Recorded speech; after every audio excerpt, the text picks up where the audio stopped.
We after the speakers, we'll look to the chat.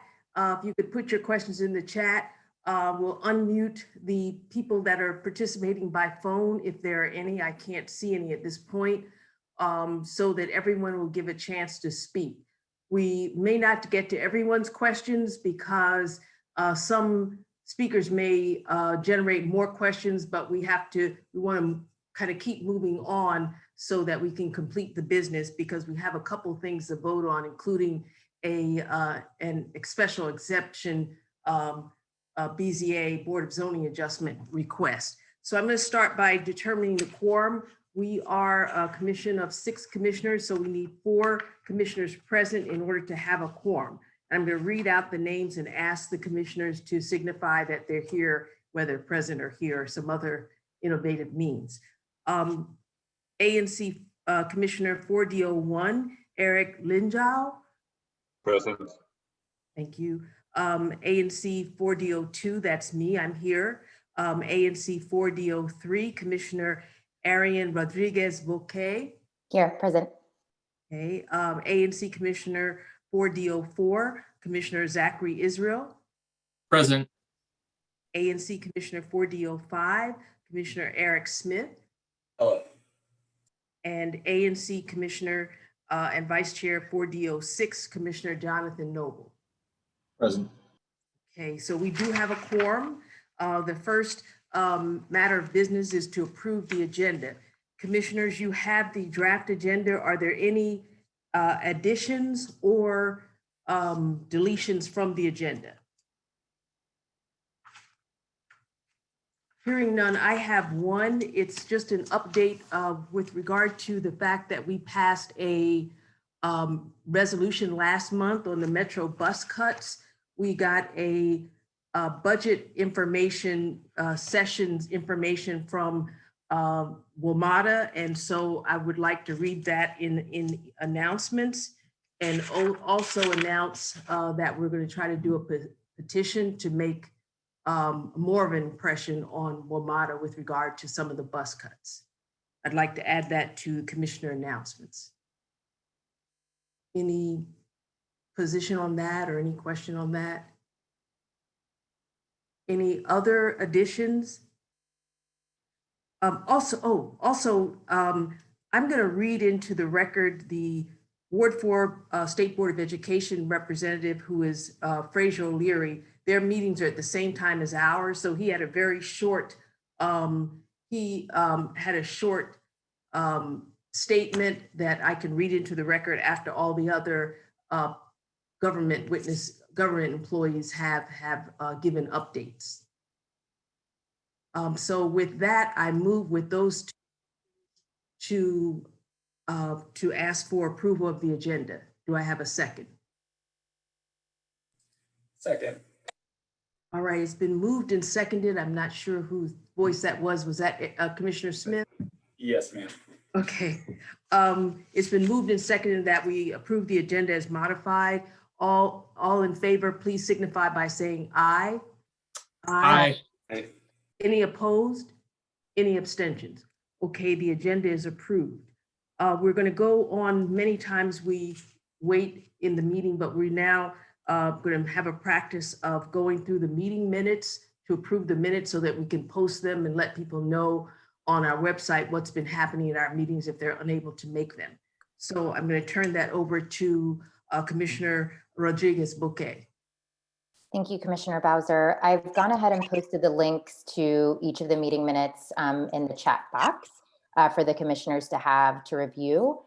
So we are going to be approving the November 2020 minutes, the December 2020 minutes, and then our January 2021 minutes. The 2020 minutes predate some of us, but we have those here. And the 2021 minutes are also ready. So please take a moment to review.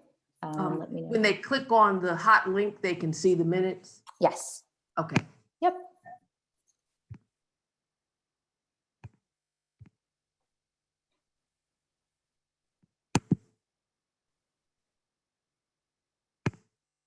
And maybe we can take it minute by minute or month by month. So for the November 2020 minutes, I move to approve. If everyone's had enough time to review them. We'll take one more minute. Sure. I'll second that.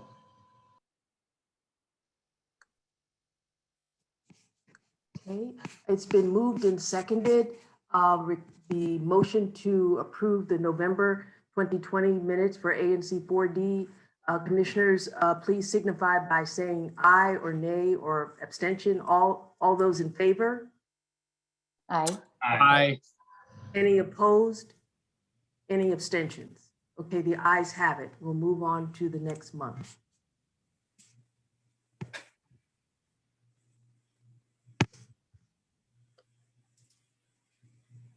You can go ahead, Commissioner.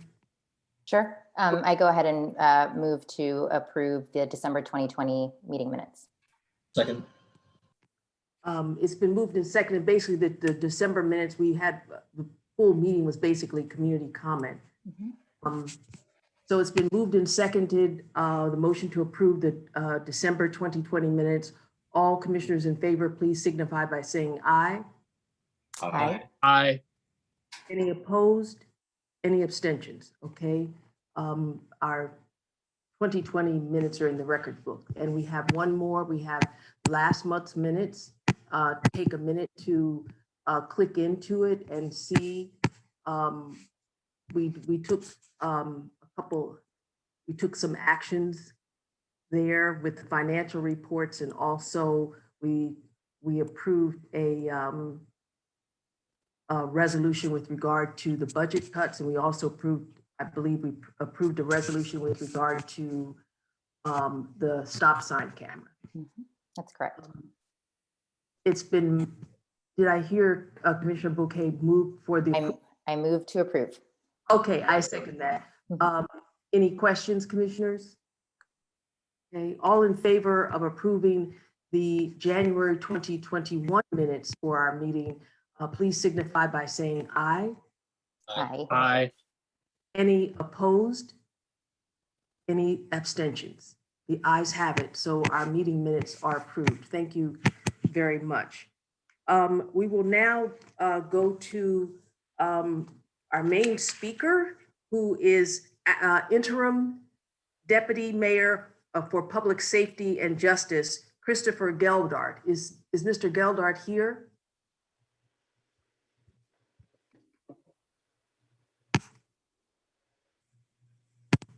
I do not see him in the gallery. Okay. What we'll do is we'll take the other city officials and work our way back to the interim deputy mayor. Is the MOCR, Ms. Yamaleth Escobar present? She's with the mayor's office. Looks like Anthony Mitchell is here. Yeah, Ms. Escobar was not feeling well.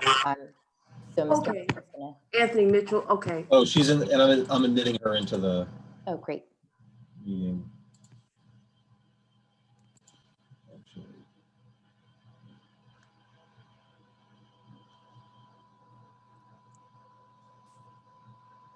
She's gonna speak.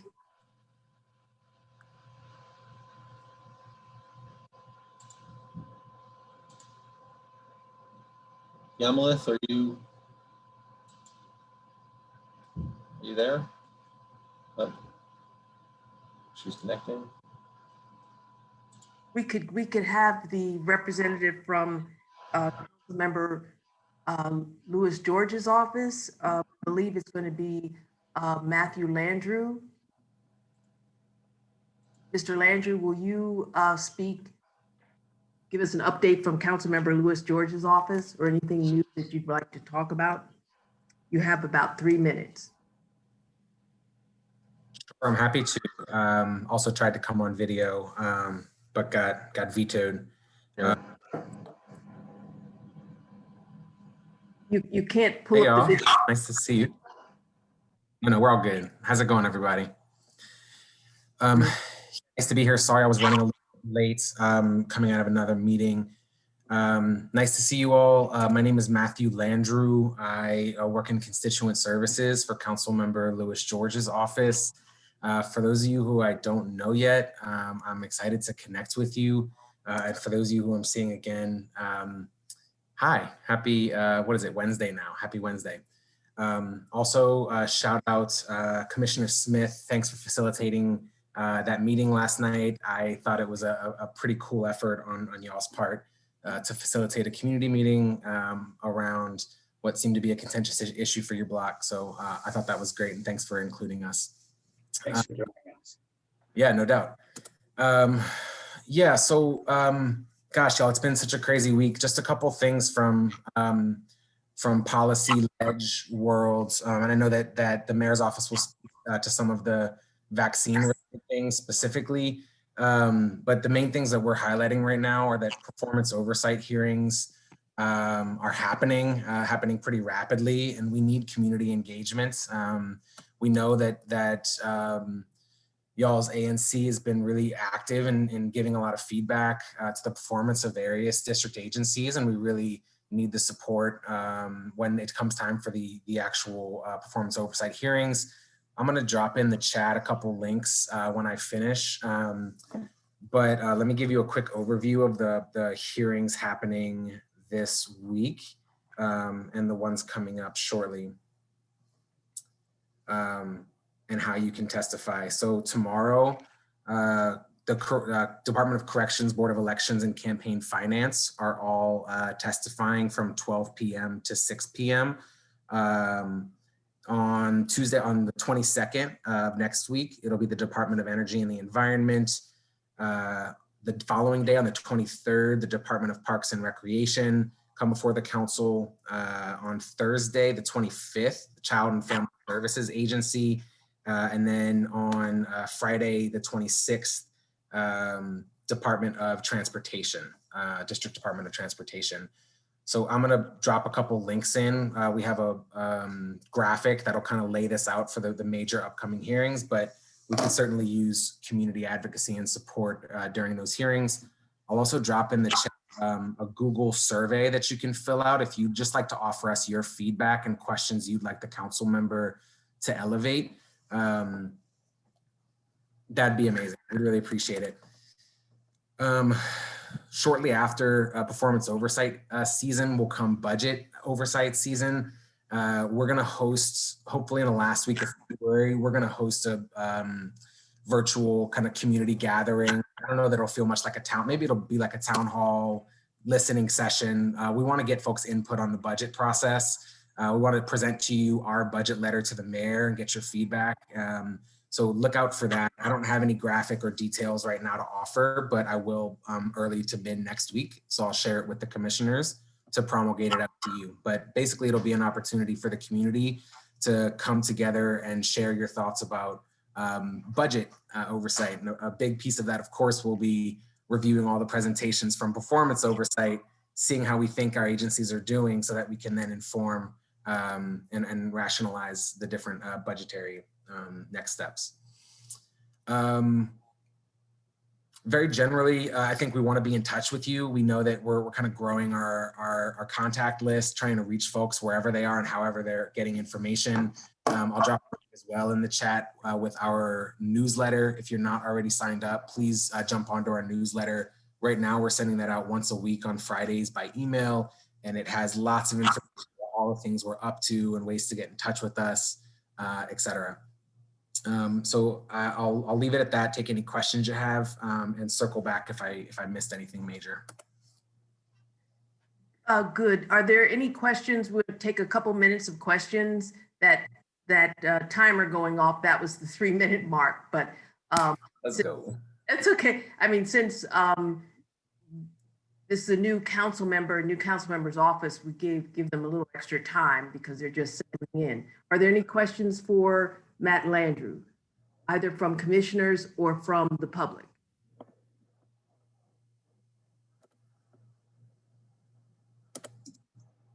All right, hearing none. Our next, thank you very much, Matt. We really appreciate the update. And focus on the performance oversight hearings. All right, looking for the Metropolitan Police Department, either Captain Porter or another representative from MPD 4th District. Hey, this is Lieutenant Shout. I'm here representing the PSA 403 and 407, since it actually crosses two sectors, Yes, thank you very much. so Well, that we can flip it back and forth. We've been flipping it back and forth, so you get the input from Captain Porter and somebody in Sector 2, because 407 falls in Sector 2 right now. So.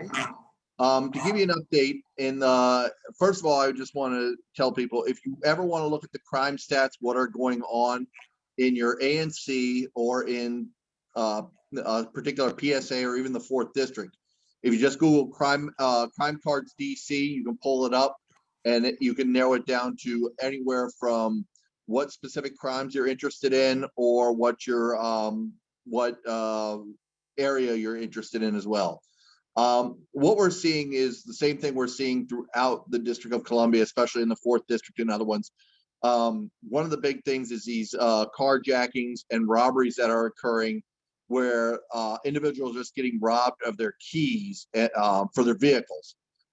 It's an incident that's been a crime that's been plaguing the entire District of Columbia, and in 4th District, we're no exception. Overall, our property crimes of burglary, theft from autos, and regular thefts have gone down, but in the last 30 days. But motor vehicle thefts are still climbing, and the robberies have gone up as well because of this. One of the things we keep reaching out to people is, one, a lot of DoorDash, Ubers. I was on the scene of a burglar alarm the other night, and a DoorDash pulls up. He'd already been got his car stolen once, left it running, and I went to go tell him because I couldn't write him a ticket, and he's like, "Yeah, it happened once before." So again, we're seeing this happen, and since I've been up here in the last month and a half, I actually had 2 cars stolen with children inside. So again, we reach out to the community. Please, unless you're sitting in your car, don't warm it up, don't leave it running with the keys in. If you're one of these individuals that have a car with a fob, you don't know how far away you can be from that car without it starting, or without them being able to drive away. So again, please don't leave these cars running. And any questions or any information requested on a specific incident? commissioners, and then to the public.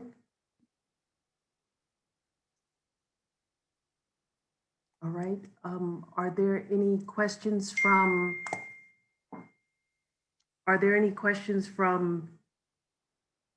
the attendees?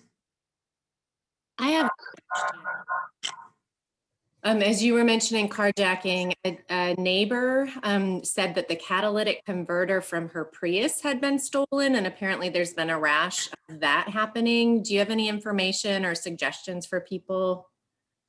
A lot of people don't realize that the catalytic converter is actually underneath the cars, to the best of my knowledge. We have seen it happening.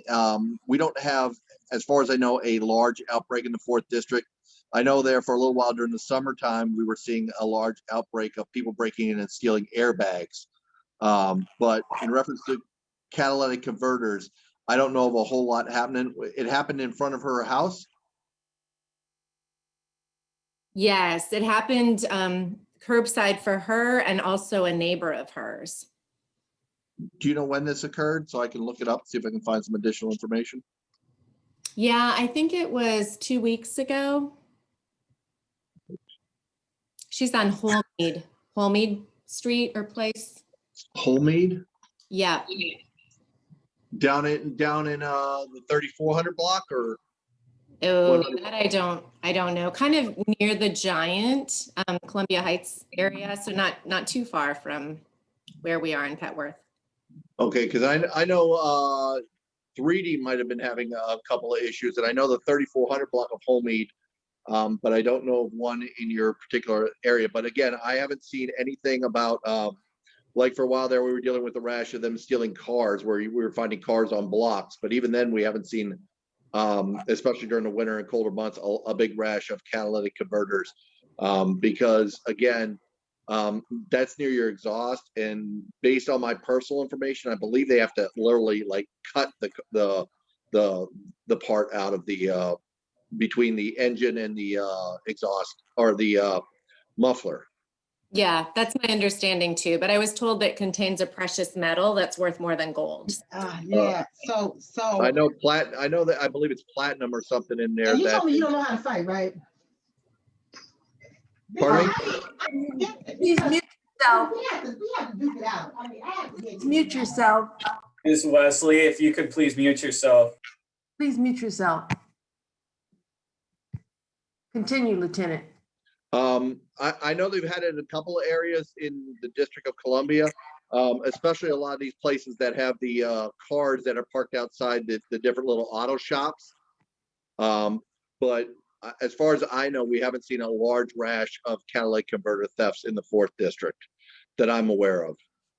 Like I said, our big thing right now that we've really been trying to clamp down on is the stolen autos. We've actually had, like, over in the Crestwood area and a couple other areas where they're stealing them and they're dropping them, or they're using them for other crimes involved, where they'll use a stolen car for a robbery, where they'll pull up and people will jump out and rob people of their car as they're getting out.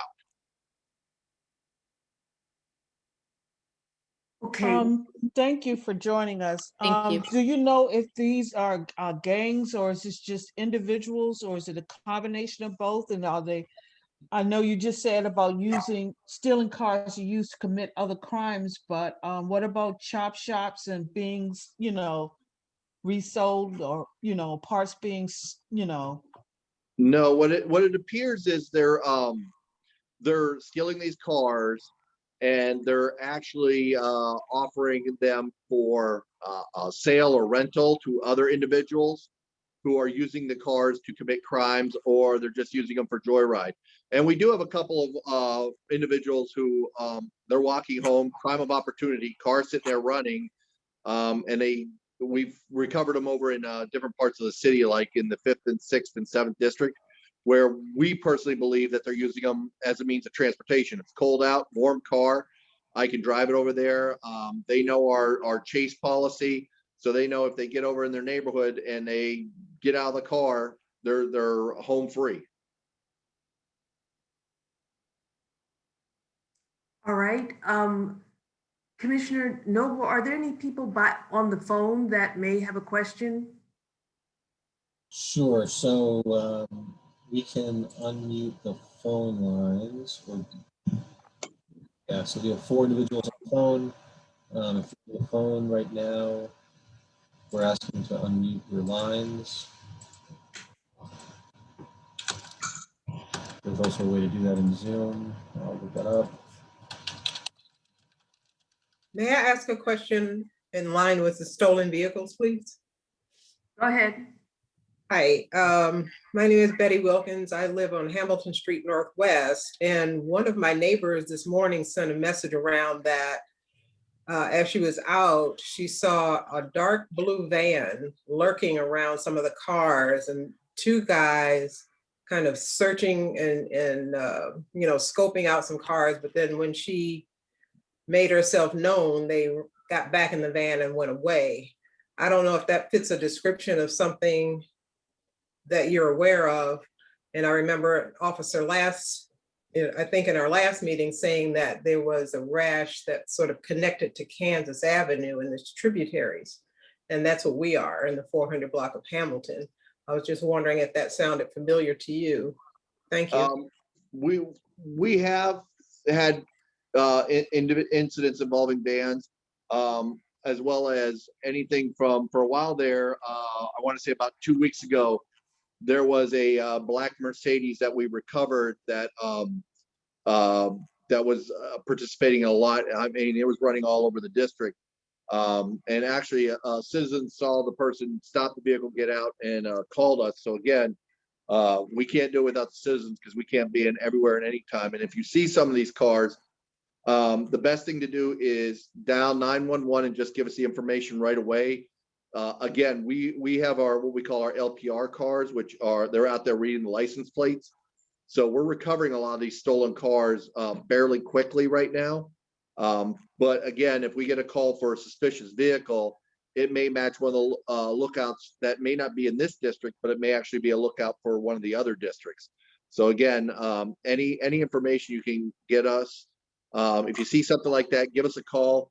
And again, the one other thing I'd like to reiterate is the district does have a camera rebate program, and it is phenomenal for us in terms of one, these incidents that happen, and two, it also in terms of sometimes we're able to get footage to be able to piece what that individuals may not remember or have the full information, and we can sometimes be able to get information on the vehicles like license plates or even pictures of the drivers when these incidents happen.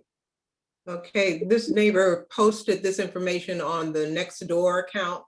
If there's a way just that we can transfer that to you or just call and give you the information. So call which number? The best thing to do would be send it to me at my email, which is Patrick, PATRICK .shout, SCHAUT, the next door at dc.gov. At dc.gov. Yeah, Okay. or you can send it to Captain Porter or Captain Christian, who are also, you may have their email addresses, and we can forward it to our detective's office. We're not always on the Nextdoor app. We post on it and we review it, but it's like a lot of other things between the radio and monitoring everything else. We can't stay on it all the time. Oh, okay, thank you. All right, thank you, Lieutenant. We appreciate your attendance. Not a problem. Okay. At this point, it's Ms. Yamila Escobar, who is the MOCR, who is now the MOCR for our ANC, who took the place of Kashawn Harris. She's ill this evening, and so there's an Anthony Mitchell, but he's doing 2 meetings at once, and so just want to check to see if Anthony Mitchell is able to report this time. I'm here. Okay, thank you, Mr. Turn my video on for some reason. Okay, there we go. Oh, I see. All right. Good evening, folks. Clearly, I am not Yamileth. She is much more appealing to look at than I am, but unfortunately, you all have to deal with me for tonight. I'm pitching in for her. She's a little under the weather, but as we mentioned at the very first meeting that we attended, we worked very closely together. So if you know, I was feeling sick, she pitched in for me because she's a little bit under the weather. I'm happy to jump in for her and provide an update on what's going on and what we're working on in the mayor's office. And to answer any questions that folks have, if I think I only have a few minutes, so I'll try to keep this brief as much as possible. As we already know, we've entered budget season. The mayor has already done one budget forum specifically for seniors. That was last Wednesday, a week ago today. That happened at noon, and that was specifically for seniors. But if you're not a senior and you didn't get a chance to participate, do not fret. There are 2 more opportunities to engage in budget forums. The next one will be tomorrow, February 18th at 6:00 p.m. The one following that will be this coming Saturday, February 20th at 11 a.m.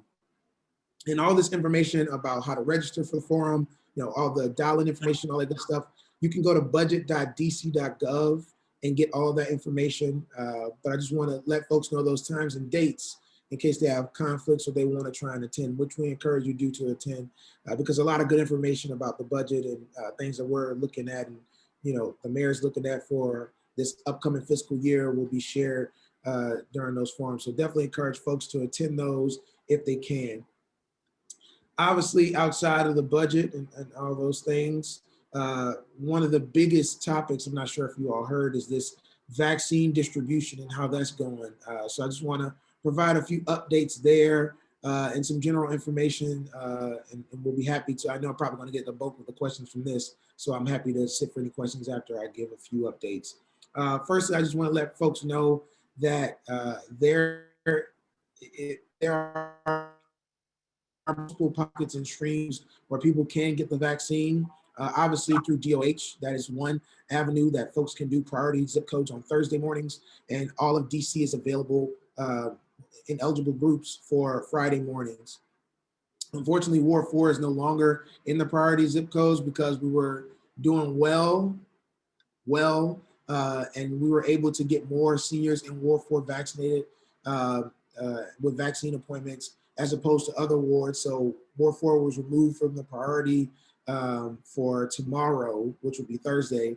But that fluctuates based on the demand. And so as we see other folks get more vaccinations across the districts, priority zip codes will indeed change. So I don't want folks to feel like because we're out, we're no longer going to be considered for vaccines. That's not true. And so, there's that opportunity, but also folks have been, some of you may have already gotten calls about this from their primary care providers. They are also providing folks with vaccines. So whether it's Kaiser, Howard Medical, UMC or GW, those folks have also been given vaccines to their different populations, which some of you may already have seen as well. Also for veterans that are 65 and older, they can go to the VA medical clinic and get a vaccine as well through that particular stream. So we encourage folks, to take advantage of, each avenue that is available to them to get them vaccinated safely and in a timely manner. So, you don't have to wait. If you have other opportunities available, you don't have to wait for the rush on Thursday or Friday morning. You can go and do other places as well. I do want to let folks know that there has been another initiative that was announced through DOH, the DC Health, and the Coalition Against COVID-19, the Black Coalition Against COVID-19, and that is the Faith in the Vaccine Initiative. Basically, what the partnership is about is using faith-based organizations and faith leaders in our communities to help bolster the efficacy and the safety of the vaccine and help dispel some of these myths that are going on around it, but also to help our seniors and folks that are in faith-based groups get vaccinated and get registered for appointments. So the first pilot of that launched last week through First Baptist, Pennsylvania Avenue First Baptist Church, and that's going to continue on. They had a clinic last week of about 200 people that was successful in getting registered and getting vaccinated, and they're trying to keep that on a weekly basis. But we encourage folks of faith communities to be involved in the project as well. A couple other things that I want to mention. I know I'm running short on time, so I'm going to try to speed this up just a little bit. There have been a number of improvements made. What did you say, Ms. Bowser? No, take another minute, but. Okay. There have been a number of improvements made to the call center. They've, access to a dedicated supply of appointments to ensure that more residents who only are booking through phone, because what we saw in the feedback that folks was giving us was that people are competing with people who have iPads, laptops, and the phone all at once. And then you may have a senior who only has a landline. And that's, they're getting tied up and not being able to, get their vaccine appointment. So there are a set aside number of appointments just for folks who have landline, who are calling into the call center. I know folks may have called in last week on Friday, and I got a number of phone calls about this myself, about folks saying that they were on early, stayed on for about 10 minutes, and then they were told that there were no more vaccine appointments. Well, there was a glitch on the side of the call center where folks thought there were no more appointments, but there were still appointments available. And so that glitch has now been fixed. And so when people go in on Friday, they should be able to schedule more with ease. And the last thing I'm going to mention really quickly is that many of you may have seen a little over an hour ago, Mayor Bowser announced that folks that are a part of the food packing industry, Health and Human Services, community outreach, who are part of manufacturing and things of the like, those folks will now be eligible to receive the vaccination. If you go to vaccinate.dc.gov, you'll see an updated full list of the folks that are able to do it. But now I just want to let folks know that most recently, as of today, there's been an expansion for folks to be able to get access to the vaccine that are not 65 or older and that are not first responders. And with that, I'll take any questions that folks have. Okay, sir, let me ask you for the dedicated numbers for people over 65 who only have a landline phone, which many of our seniors here in Ward 4 do. Yes, ma'am. Can you give those numbers or? I can't give a specific number because it varies based on availability. But I know The that number varies? The telephone number varies? Oh, no, the specific number of vaccines will vary, but the Oh, telephone. no question. I'm asking for the contact. For example, a lady called me earlier this week, Yeah. not on this issue, but I asked her, can you give me your email? She's 85, she only has a landline. Okay, it would still be the COVID-19 vaccine call center. So the same number that they would be calling on a Friday morning or Thursday morning to try and schedule their appointment, that's the same phone number that will have set aside. But the set aside is on the back end. So they don't have to, the person who's calling in doesn't have to do anything extra. They just have to call the call center and let them know that they're calling from a landline. They aren't able to, you know. Right, I was just asking, do you have that number? Oh, And so I can pull that up and put that in the chat. Okay. So And Commissioner Bowser, I just posted the phone number in the chat along with some other information about the COVID appointments for tomorrow and Friday. So okay. Thank you, Zach. And the second question is, are there any churches, this faith vaccine initiative, are any churches in Ward 4 currently that we can refer people to? So this is a very new initiative that launched last week. I imagine that there are a lot of churches and faith-based groups in Ward 4 that would love to be a part of it. And right now, it started with Pennsylvania Avenue Baptist Church, and they're looking to expand to other places. But currently, there are not any that I know of in Ward 4. But I know that's going to change in the coming weeks because they're looking to get more folks involved. Okay. Any other questions for Mr. Mitchell? Yeah, so Yes. Anthony, thank you for all the work that you're doing with respect to the vaccine. That's really important in getting all that information out to our community and our neighbors. Do you have any update on the progress of the stop sign camera at Kansas Avenue in Buchanan, the one that a TV news story was run on yesterday? So now we've got 2 TV news stories. We've got a national written article about it, and you've extracted over $1 million. The government's extracted over $1 million from this community in 2 months. So actually the real number is much higher. Any comment or progress on the resolution that we as a commission passed last month? Yeah, I know we had, and thank you for the question. I know we had a number of conversations already about it, both at the agency level, but also, between you and I, Yami, and other folks that are a part of the community. As of right now, MPD has not expressed that they will be removing the camera. I know that a couple of recommendations have been brought from the community, and those are still being considered. But as of right now, the camera has not yet been removed, and MPD hasn't said that they're going to remove it. So to be clear, we never asked for removal. We just asked for a reset of the technology and a refund or forgiveness of the fines that have been collected. I saw Chris on here. I know he. Yeah, I can take that. Go ahead. No, I can answer it now or when I go, either way. Yeah, go ahead. No, it's going to come up again, so might as well answer it now. Can we? Oh. Up to the commissioners. Well, if you could hold a minute, we have one more other you're one of the major. Thank you. If there are no many more questions for Mr.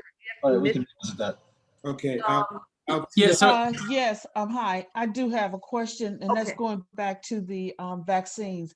And I wanted to find out 2 things. What when you call in to schedule an appointment for the vaccines, can you select a site, a location that's convenient for you, or do you have to go with whatever site is available at that time? Because we have seniors that don't drive, and I understand from some that they weren't able, we're right by Hattie Homes, and they weren't able to get to Hattie Homes. They were sent out to Congress Heights and other places that were way outside that they need transportation to get to in order to get the vaccine.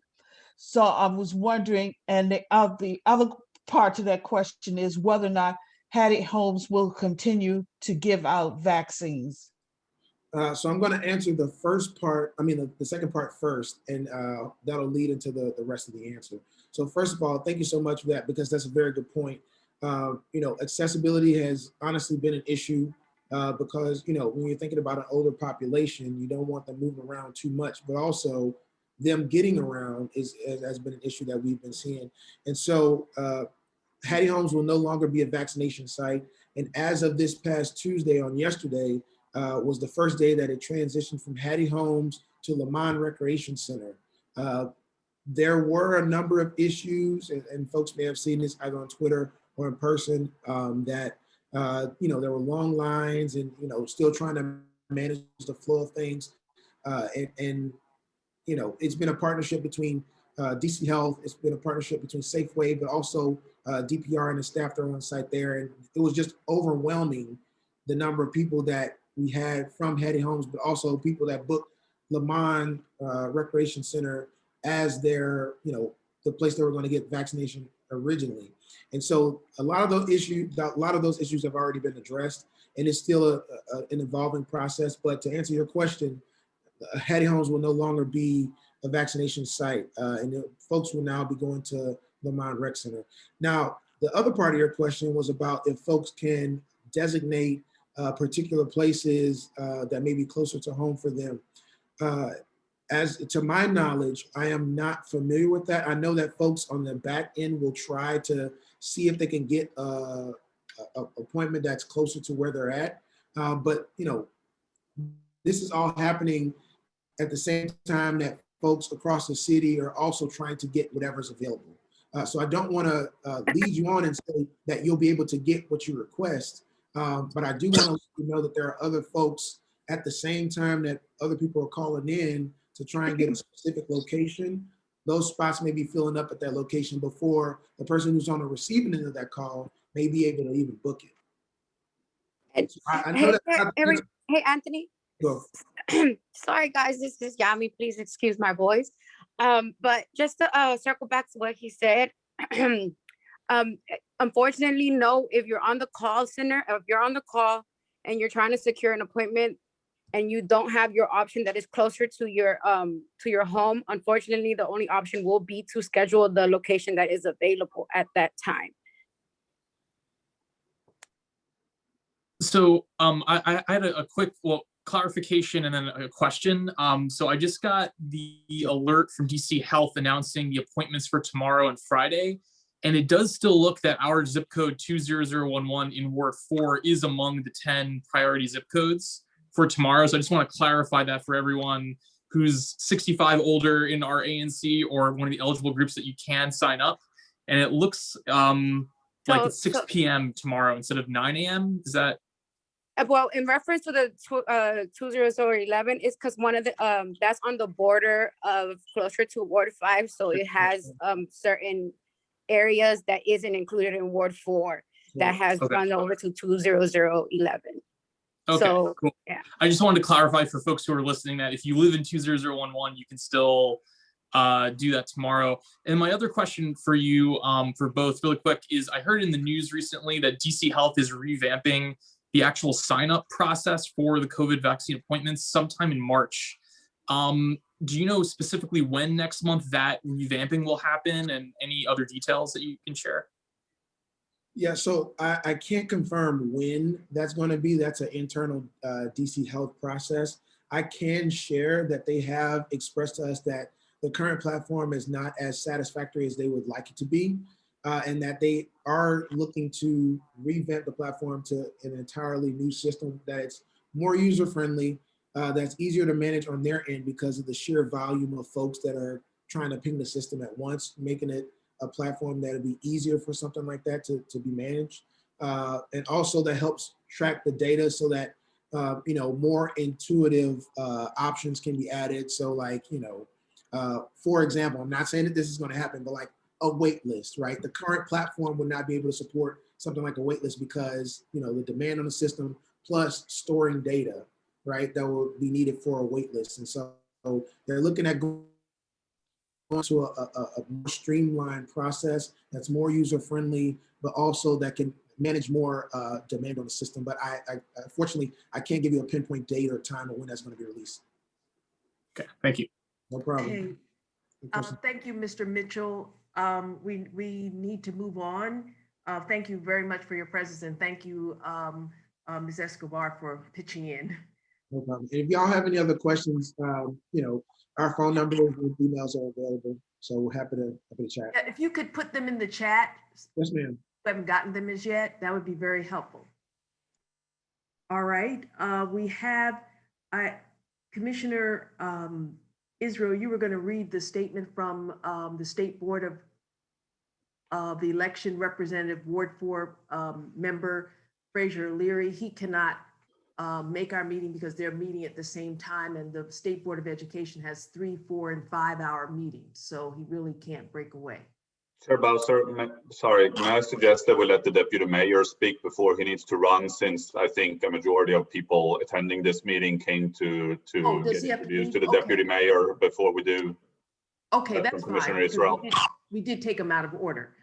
Thank you for that. Okay, let me introduce Interim Deputy Mayor of Public Safety and Justice, Christopher Geldart. I know he's been on the job only a short time, but we appreciate your presence. And we wanted to ask you, there was a question that was already asked you, but also ask you generally about this stop sign camera. That's really, I got another call today about it. And also any other public safety issues that the residents have. Thank you for joining us.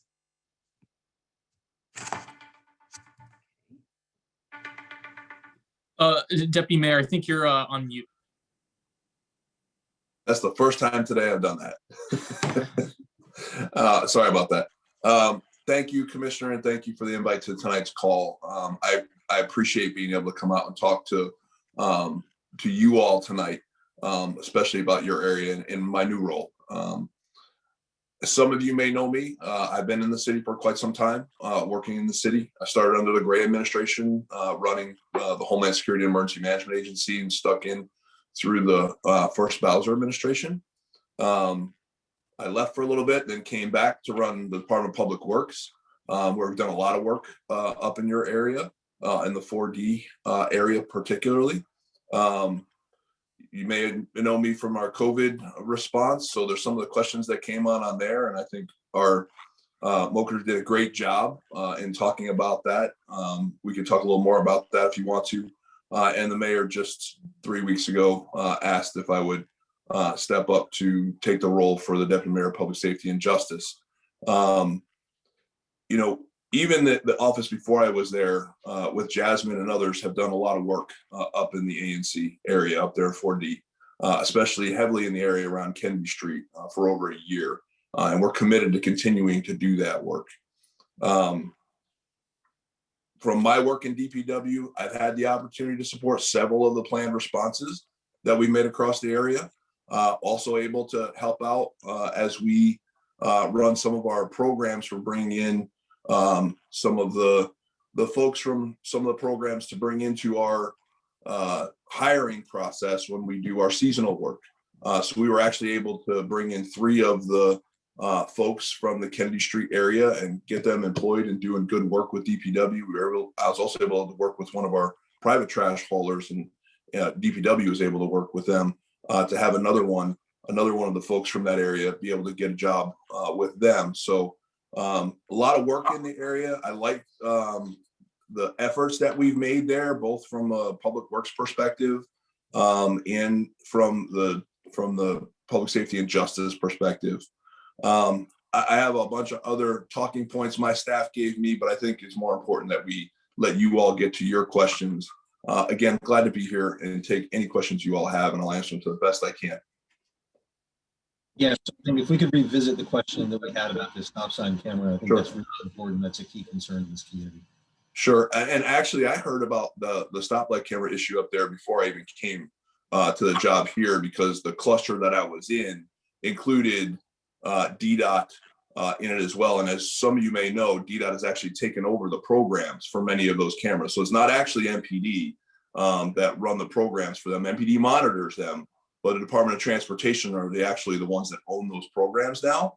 I had the opportunity to text with Lucinda Babers, who's the deputy mayor over DDOT, and Everett Lott, actually the interim director over at DDOT, gave me a call earlier today about this. They are looking at that camera. They are determining what is going on with it, and I know that they're looking deeply into it. They didn't give me a response as to what the actual fix was, but they do know of the issue, and I do know that they're working on it. I can make sure that Everett gets in touch with you all, and I think that that's the right person for you all to make sure the fixes for this get done, because that's the people at DDOT who have that program under them. What is his title and what is his full name again? Everett Lott, and he took over for Jeff Meridian as Jeff left and went to the federal administration, and Everett is the interim director of the Department of Transportation. And I'm not passing this off to him. I'm going to continue to follow up with them, and I'm going to continue to make sure that Jasmine and my office reach out to you all as we get a resolution on that. Yeah, so I appreciate that. From our perspective, it sounds like not a whole lot has been done, and this has been going on for over 6 months. Really. So, you know, we're just going to continue to seek a resolution here, and I think we've been pretty clear about what's appropriate as far as a resolution to this and what the community is asking for. Frankly, you know, Renee mentioned it. We get emails about this, multiple contacts about this weekly. This is, you know, we're the ones who are out here, you know, day to day dealing with this. So you guys are going to hear about it, and we're going to hold people accountable to find a solution here. And I can tell you, I'm not just hearing about it from you all. I have a staff member in my office that lives in that area and has 10 tickets. So I'm definitely hearing about it. I reached out today to talk to the deputy mayor to say, hey, there needs to be a resolution to this. And I've also reached out to that director. I'm going to follow up with them again tomorrow, and I'll make sure that we reach out to you all with what I get from them. And I already gave you the positive point of contact. Everett Lott is the one that owns that. And Deputy Mayor Babers is the one that oversees that cluster. But I'm going to continue to follow up. I don't know. Some of you all worked with me before. Some of you may not have. I'm not one that passes things off on other agencies or other directors or other people. I hear the issue. I'm going to dig in with them, and I want to make sure either they call you or I call you back to get some resolution on this. That sounds great. Thank you. Thank you, Chris, for joining us. My question is, we haven't been able to get any information on data used to any data gathered to would suggest or recommend using this type of camera in that area, in that particular area on Kansas and Buchanan. Anything that you can do to help us get that type of information would, you know, we would appreciate it. Yeah, I think what needs to happen is there needs to either be a conversation or hopefully a conversation with the director, the interim director, or the deputy mayor with the interim director, with you all to explain why is the camera there, what's going on with it, why the change, and what are they doing to address that. And that's going to be what I take back to them and make a positive communications. And you'll definitely hear from me. And I know Lucinda, she will get back with you as well. Yeah, and so we've got another question here. What should citizens do who are getting tickets decide to dispute them? We had actually the prior Mokers, Gabriel Priest, Gabrielle, who had told residents to not pay them, that they should hold on to them until something happened here. So we're getting a lot of conflicting messages. What is your message to residents who are asking whether or not to pay these tickets that are outstanding? What I would say to them is, if you're getting a ticket off of that, you should dispute that ticket. Okay. But do it through the process of what you get for the ticket. So if the folks that are getting the tickets feel that they should not have gotten that ticket, that's what that's there for. I would follow that process. Because if you don't follow that process and do anything else, it's gonna, you're either paying for it when you think you shouldn't have, or you're not going to do anything with it, in which case, that's not going to could have a bad outcome. So I would say go through the dispute process for it. Yeah, the feedback we've been getting is that the dispute process is not standard. People have been getting different results. Some people have been to the ombudsman, who has reduced the fine cost. Sometimes the disputes are now, the hearings are now over Zoom, so they're not even showing the video. They're saying, well, we reviewed it and your violation. So we're hearing a lot of different things about exactly how that process works too, and frankly, the failures of that procedure. Yeah, I can just imagine how frustrating that is. And again, my goal coming out of here is tonight to talk to the deputy mayor again, and then make sure that they're contacting you all with what's going to be a remedy to this. And then if I may, the advice of, dispute, I think is of course good, but once that process has run out, and then you're running into a time frame where obviously the price is going to increase, what is your advice to those who have gone through that process? Look, we've all probably had a time or somewhere where we've had this kind of thing where we believe that we were in the right. We did the dispute process. That process didn't come out in our favor. At that point, you've got to, you either have to do what you're required to do at the end of that, whether it's pay the fine or whatever there is there, or else you will see the increase. Sir, I don't think that's not an acceptable response here, though. I mean, you're talking about. But it's the only response. Tickets. I mean, honestly, right? So look, I'm not here to argue with you on it. I hear the complaint and I hear the concern, and I'm telling you everything that I can do on that, which is I'm going to have the deputy mayor on the phone tonight. I'll talk to the director again. They need to get back with you. I don't run that program. I'm just telling you, if you're asking for my advice in what you need to do, that's what I would do. Right? Because I'm not going to have $1,000 added fees and all that sort of stuff added to me. That's my advice. And you all want to give separate advice, so you can do that. To the extent that you have the ears of those folks, which apparently we don't, you can tell them that that's unacceptable from our perspective. Mr.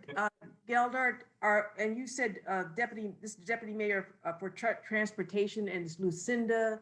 No, it's the deputy mayor for operations and infrastructure. And her name is Lucinda Babers. Can you spell the last name? Babers. Okay. And Lucinda.babers@dc.gov. Yes, ma'am. I believe that's correct. Yeah, and Mr. Deputy Mayor, to Commissioner Noble's point, I think we would appreciate it that if it were passed on, that we are speaking with one voice as a commission here, that we all find it unacceptable, and we all think that remedial action needs to be taken on tickets that have already been issued. So as much as we very much want the camera situation to be resolved going forward, it's a key component of this that we also eliminate the financial burden on those who've already been affected by the camera. So I would just like to make sure that you're prepared to pass that on in these conversations. Absolutely. I'll pass that on from you. Deputy Mayor, if I may, Commissioner Lynch, thank you so much for joining us here tonight. If we can talk a little bit instead of the camera issue, I believe you can talk a lot about the Kennedy Street corridor and the violence that's been going on there as well. I realize you've only been on the job for a week here, but I know you have Jasmine on your staff, which is doing heroic work in the neighborhood. I just wanted to shout that out because she's wonderful, and I know you've mentioned you've hired a couple of the guys here already. Talk to us a little bit about the hope going forward, maybe some things that hopefully get better when we get COVID under control, and maybe how the mayor's new announcement today about building blocks relate to the corridor. I saw that stat on the slideshow on page 8 there, that 2% of the city's block account for 41% of the gun crime or something like that. And if Kennedy Street is part of that, then and what will happen there? And again, I know you've been on the job for a week here, but. Yeah, no, and absolutely. I have been in this job for, I think, 3 weeks now, if I'm counting right, just over 3 weeks. But I've been a part of the development of this since last April when we started talking about it.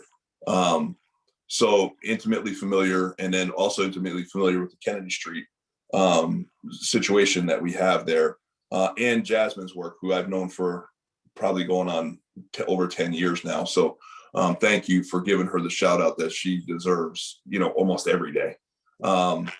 The building blocks process that we're looking at, we're starting that. We started it today. We activated the Emergency Operations Center that will be supporting the building blocks effort. And for those of you that, some of you probably watched the press conference today, but to just bring that in, what that means is that Emergency Operations Center under the mayor's order can now bring all of the city services and resources underneath that Emergency Operations Center to support that effort for the building blocks. And we went through with some data analysis on from ShotSpotter, from shots called into shots fired called to 911, homicides and gun violence across the city, and was able to rank blocks according to that. And that's where we came to the statistic of 2% is 151 blocks in the city represent that 41% of the violence. Those are the hot areas. I can tell you, and this is going to be a little bit of a shock, but Kennedy Street was not, that corridor was not actually a block that came in within that first 151. Now, that does not mean that the area, the neighborhood where Kennedy Street is not one that the gun violence Emergency Operations Center is going to be looking at. It absolutely is. Where we started was in our top blocks to get the process moving and to get everybody engaged in it and understanding the process. We're starting in historic Anacostia. Very quickly from there, we're going to move out to the other areas that we know in the city. And the Kennedy Street corridor is in one of the neighborhoods that we are absolutely looking at as we move forward. And the good thing about that is us bringing together all those resources. I mean, I don't have to tell you folks this, you know, in areas like this with gun violence and the violence that we're seeing, the spikes that we're seeing over the last year and going into this year, that has, what we're doing with our city programs is not enough. And in many cases, those city programs are either siloed or they pass people from one program to the next program as they move along in the process. And there's no safety net underneath that for folks that may fall through the cracks as they go from programs to programs or drop out of their programs. So that's the whole purpose of the Emergency Operations Center and the building blocks process, is to get those city services that we're doing and the things that we can do both for people in the services and places, and bring that together so that we can provide positive change and provide off ramps for folks that are short of the criminal justice system, which is really what we want to try to do with this. So to answer your question on Kennedy Street corridor, absolutely, it's an area that we're looking at. It's absolutely one of those that we're going to be coming into after we get our process down the next couple of weeks and start to show progress in the areas around people and the places. I hope that answered some of what your question was, sir. Yeah, thank you. I really appreciate it. I know you know the situation, and I know there's limited resources, but as you know, I mean, there's 2 MPD cars sitting on the corners right now, and that doesn't seem to be helping the situation. And to me, who's only been, it's my SMD that it affects the most. And you know, I've been talking to Jasmine for the better part of 7 years now about this, but I just became an ANC commissioner, and it's I'm getting calls from seniors who've been in the neighborhood for 20, 30, 40 years. And I mean, they've had enough now, and they're selling their houses and they're moving away, and they don't dare to be in their front rooms anymore because of the bullets. They're concerned. So, they move to the back of their houses, and, that's just not acceptable to have a situation where we have people who, can only live in half of their houses because of fear. And, I'm not blaming you. I'm really excited about everything that we're going to be working on here in the coming months and year. But yeah, the situation is pretty bad right now. Yeah, and I know that there's other ANC commissioners sure want to talk, but I just want to finish this out with you on that. This is why we're doing this. This is a crisis right now. We know that in the city. And we're talking about building blocks here, which is it's a huge part of how we're looking at the problem and how we're looking at the social justice of the problem and all of that. But it is, as Chief Conti said today, it's an ecosystem. There are people that we're going to be able to affect as we go through with looking at the places and looking at the people and providing off ramps and providing better communities through the programs that we're going to be highlighting and bringing and pushing. But it's also an ecosystem because not everybody's going to want to take those off ramps. So that ecosystem then picks up at the criminal justice system as well. We can't count that side of it out. So, you know, as you mentioned, there's the two MPD cruisers that are on the street that may or may not be helping the situation. But, you know, that's also a part of what needs to go to all this for folks to feel safe in their communities. We definitely want to bring those services and things we can do to get people out of the cycle of violence before the criminal justice system, or if they're already been in the criminal justice system, to help them get on an off ramp or an on ramp, I like to call it, out of that. But you know, it is a full continuum. So we're going to continue to work that, and I look forward to working with you when we get out there to that neighborhood. Mr. Gelder, I have a question with regard to, there's been, people keep talking about the violence interruption specialist, but it seems as though it really hasn't got off the ground.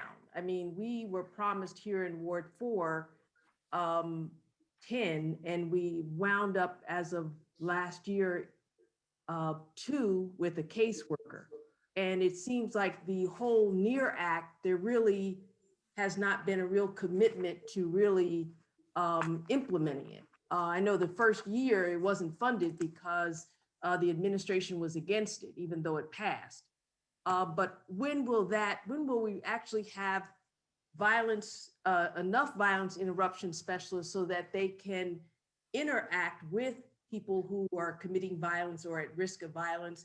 And what are they telling people about, or enrolling people in programs? Like a friend of mine's son, who's been, now he's 40, but he actually was in a skilled craft program. It was about 5 years. He was being paid on the job and classroom training, something like that, that'll make a difference. A McDonald's job is not going to make a difference to people. But if you can make money while you're being trained as a welder, as a plumber, as an operating engineer, these are the types of jobs that you can support yourself. And if you have family, you can support your family. When will can we institute something like that in our area, which would be a win-win for the youth or young adults and a win-win for the community? So yes, ma'am. And thank you, because you just talked up parts of that program that I hadn't gone into detail with the previous commissioner. You know, what we're working on here, first of all, let me go back to the first question that you asked about the violence interrupters. The mayor made a $15 million down payment for this process that we're calling building blocks, and the EOC, which is going to put it into effect. In that $15 million, in the initial outlay, which will be increased when we get into the budget for 2022, is money for additional violence interrupters, is money for additional not only programs in DOES, but jobs through DOES. So through that the agency, the Department of Employment Services, that does that training and we don't do the training. This is, I mentioned earlier, when I grabbed some of those folks from Kennedy Street, we got them into DPW working with Dell and the folks over in the one's office, because we can do good jobs and good training in the Department of Public Works. And I firmly believe that a good government paying job like that is what the people can have to offer, or the government can have to offer for the people, as well as working with the private sector to find some of those. So our EOC is co-located with the Workforce Investment Council. And that's on purpose, because we need to be looking at where else can we get the training, where else can we do the jobs, because we can't hire everybody into government, but we can hire some, and we can work with the private sector to get folks trained to get into better jobs as well. That is a key part of the building blocks in those off ramps, which is to say we can offer better. We can provide that opportunity for folks to not just get the job at McDonald's, but to get a job where they can get a CDL license. So maybe they're in government for a while, they get their CDL license and they're driving and making a good wage. And then they can take that out to Amazon and other places like that that are hiring for CDL. So there's a lot, jobs programs and trauma care are two of the bigger things that we have within the building blocks process itself. And that trauma care starts with violence interrupters that can get in there and start the conversations. So those are two of the major budget items in that $15 million budget. Mr. Hi. Deputy Mayor, if I may ask about the, so as I understand it, so the program Building Blocks is particularly targeted to these high-risk areas, but of course there is still a large percentage of the violence that is occurring in other parts of the city. There was a homicide in my district just last month, and I am curious to know what other programs are being worked on to expand that reach.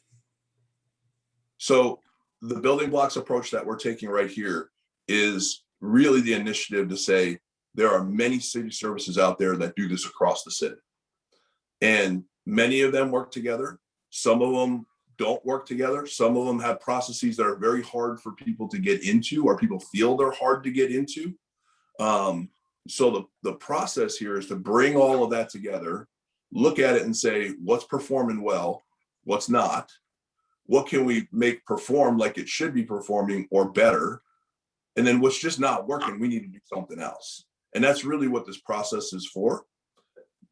Go to the other part of your question, which was why the 151 blocks, and I'm paraphrasing on your question, why the 151 blocks? There's other violent crime that's happening in other places in the city.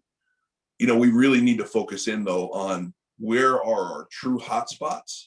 And we say blocks, and again, we use the statistics of the blocks. So you may have seen the map from today, which showed really 3 blocks within historic Anacostia. If you know that area, yeah, that's where the shots were fired, but that's not where the violence is really coming from. And we understand that.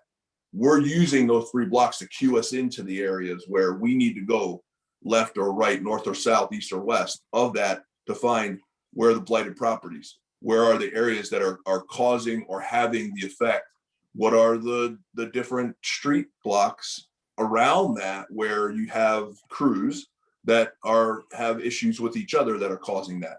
It's just a cue to us to say, here's where hot stuff's happening. Now, what's going on in that area that we can start to get into? The hope here also is that there are other things that are happening in parts of the city that are not, you know, I think Kennedy Street itself, that block, actually probably I was ranking, I think if I remember correctly, and Jasmine may know better than I, it's in the 300s. It's not even down near the 151, but that the stuff that's happening around that area drives us for that too, right? So as we look at that, we hope that, not hope, our plan is that those programs that are operating in the other areas where we do have the gun violence, the trauma assistance that we're able to provide, the job assistance, things like that, those are ones that the folks that are in there can work on. Those individual ones that are out there, those programs that are working are still going to be working in other areas. We're just focusing, hyper-focusing on making sure that the right services are being provided at the right level, and what haven't we thought about and what's not working that we need to improve. So that's the kind of hyper focus there, not to take away from stuff that's going to happen in the rest of the city, actually to augment that by hyper focusing it here and improving those programs.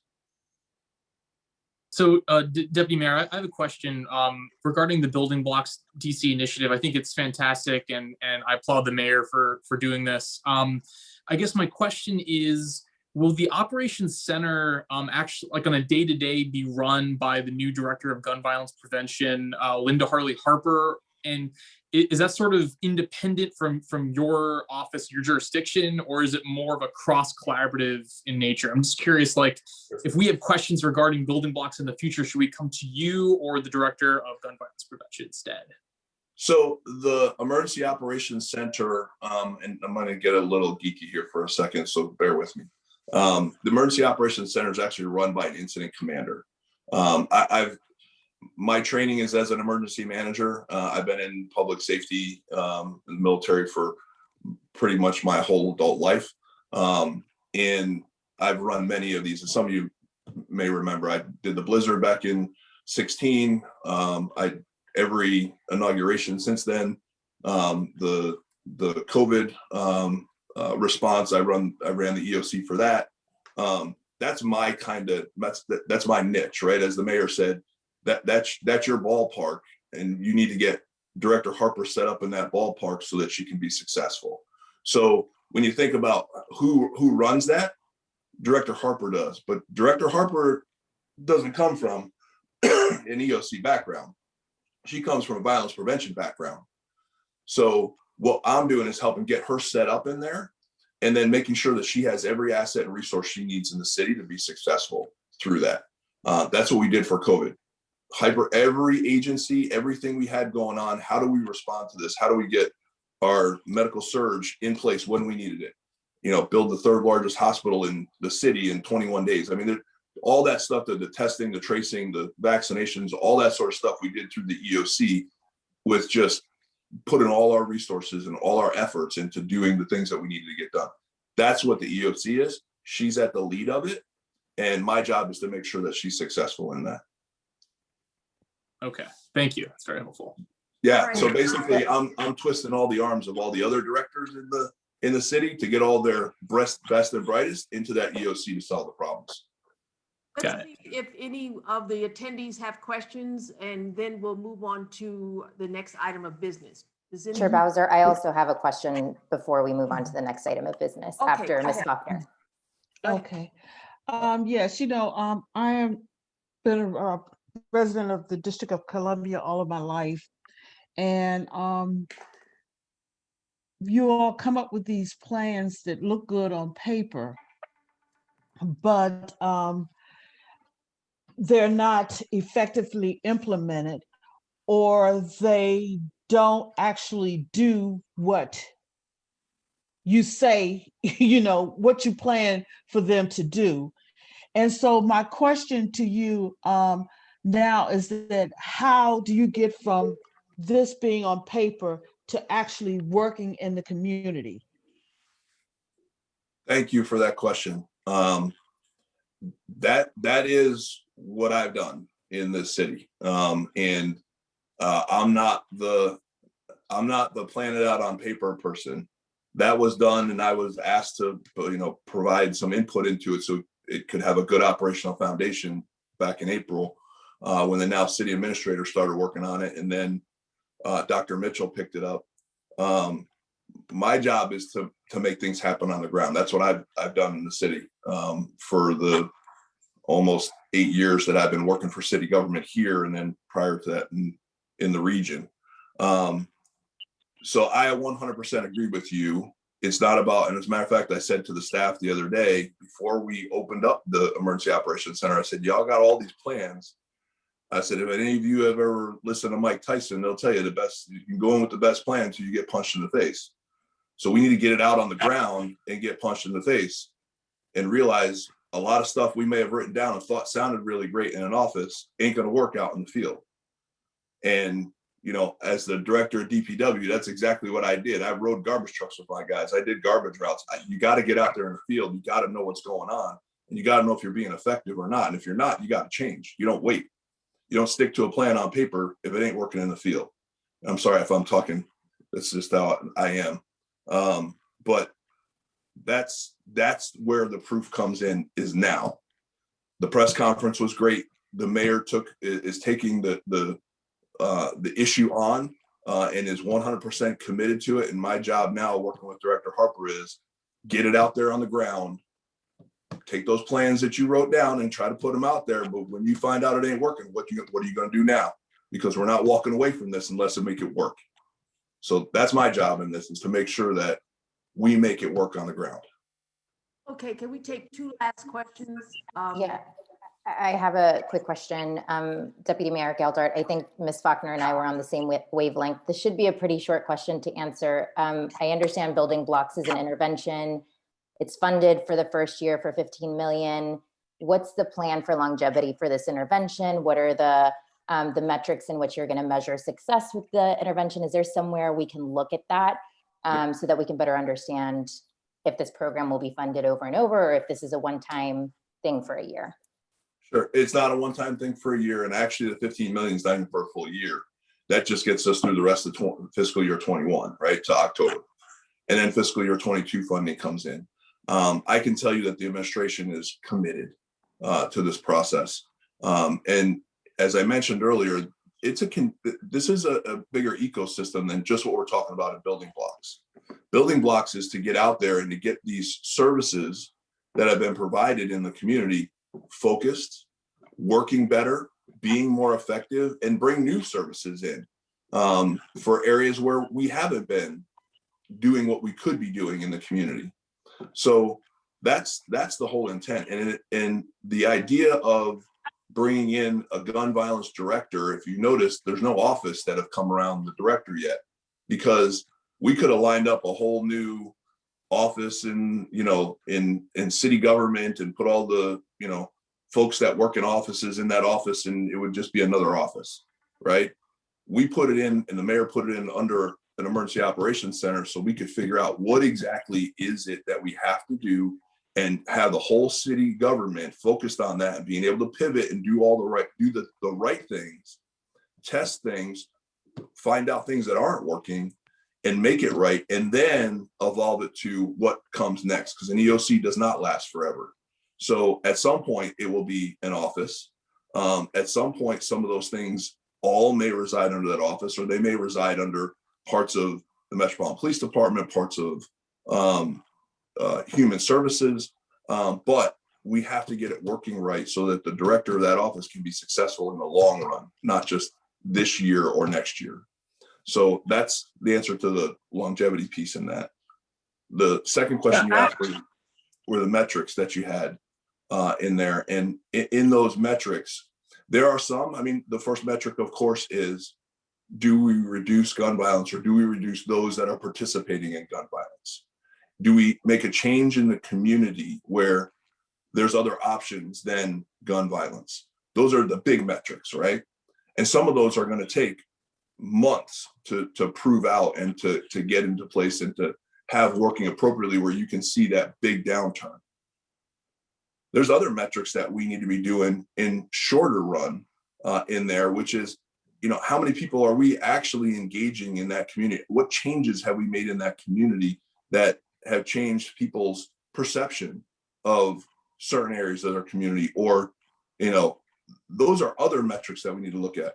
And I'm not going to lie to you and tell you we have every metric figured out yet in this, because writing things down on paper and saying, well, here's going to be our metric, and then you get out into the field and you start to put that to work, and that metric really doesn't mean anything in the end of the day.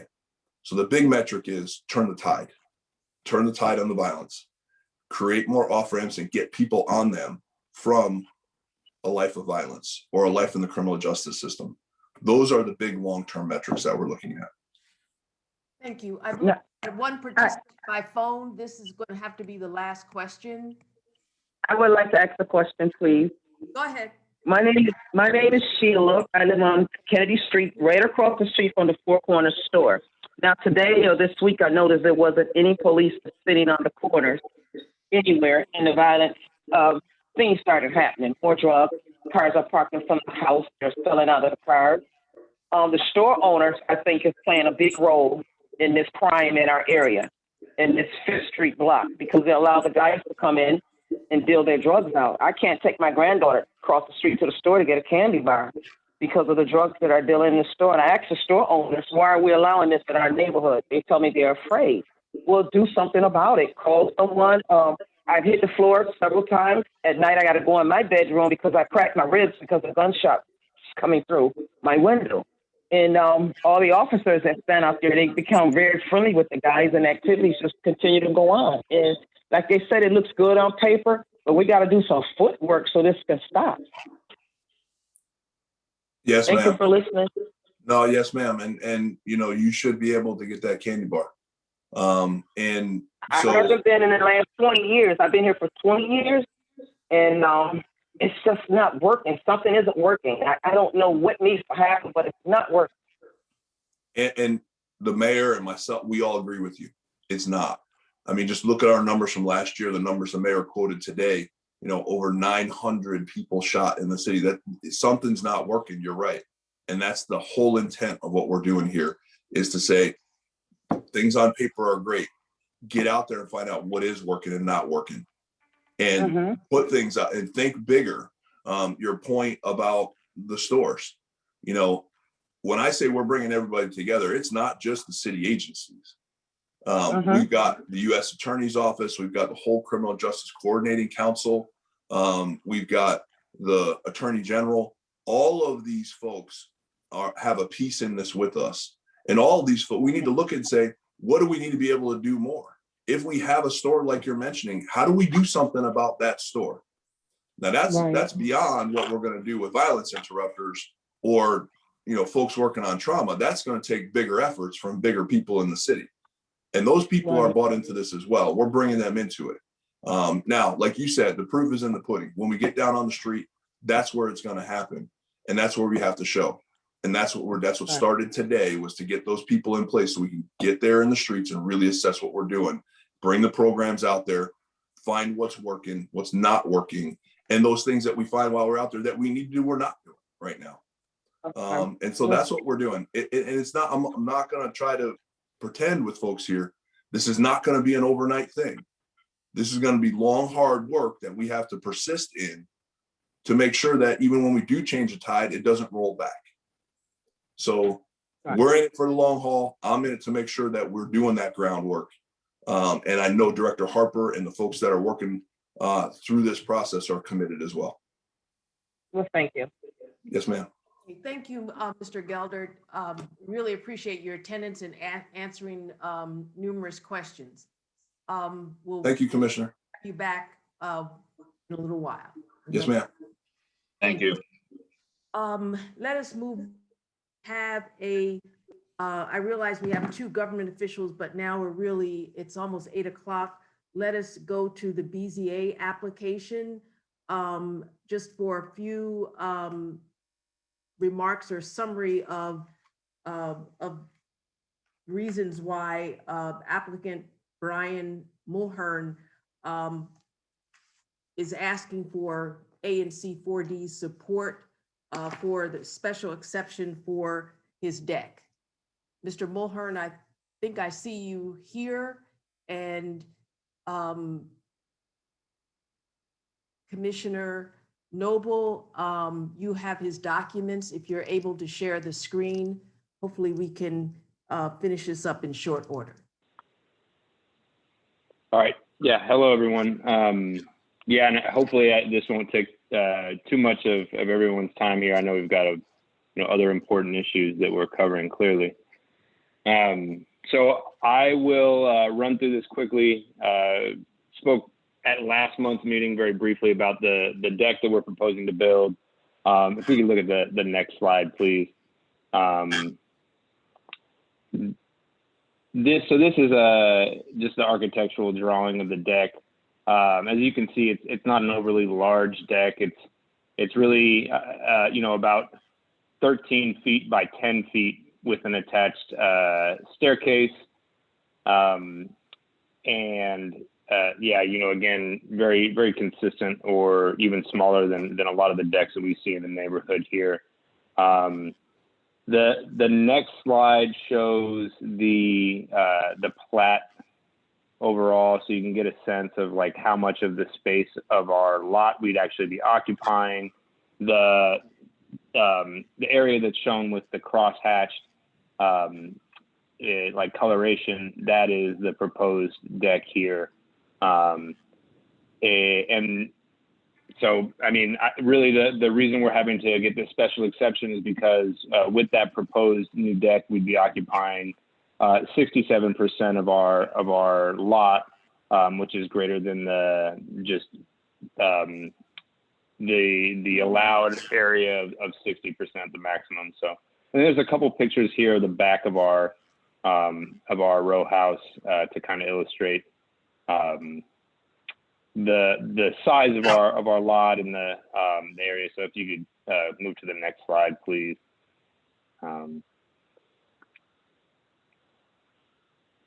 So that's the yellow house right there. That's 5406. That's our house. And so you can see there's an existing metal kind of landing and staircase. And that's what we'd be looking to replace with the larger deck here. And you can see from the picture as well that there are other properties on the block that have similar structures, and you know, something that I think would be, you know, our deck would blend in well and fit in well with the rest of the neighborhood here. So last picture is just from the other side, again illustrating that there are other decks in of reasonable, I mean, similar size in neighboring properties. Lastly, I'll just say that we have, you know, written support from both of the adjacent property owners supporting this application. We've talked through the plan in detail with them and shared with them the architectural plans and got written support from them. So with that, we'll just open it up to any questions from you all, and hope to get your support for this BZA application.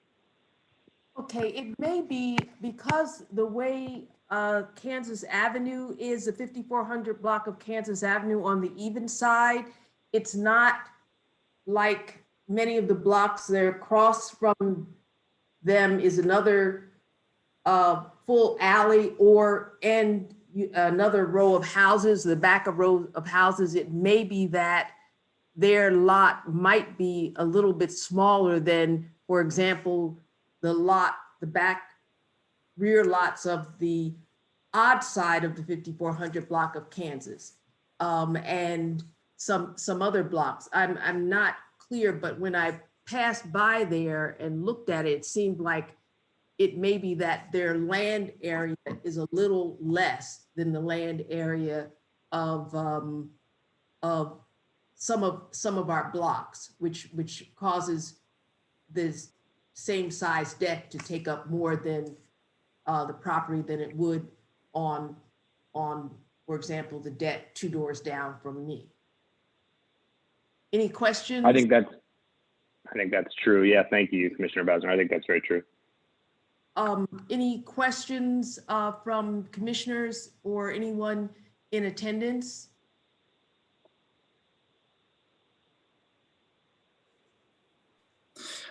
It's not a question. I just wanted to let you know that we did see the letters of support from your immediate neighbors, and that goes a long way in my book in terms of moving this forward. So thank you for putting your presentation together and spending all the time doing this, and really appreciate it. Thank you. I have a question. Who's opposing the deck being built? No one's opposing it that I know of. In fact, another neighbor on Mr. Mulhern's block called who's not next door, but next to the next door neighbor, said it was fine with him and his wife as well.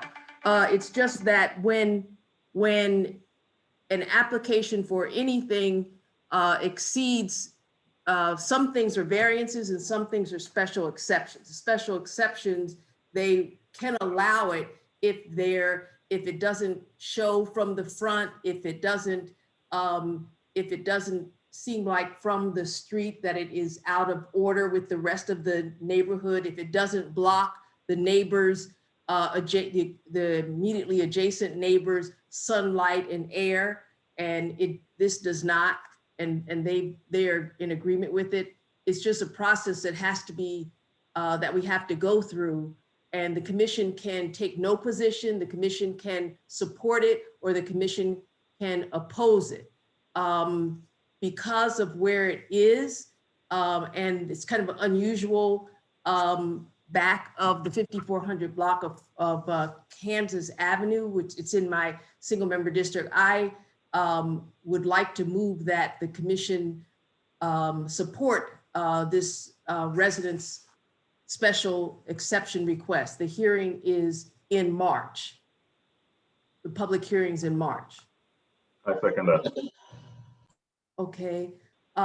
If there are no other questions from any of the attendees, I see someone on the phone lit up. Do you have a question?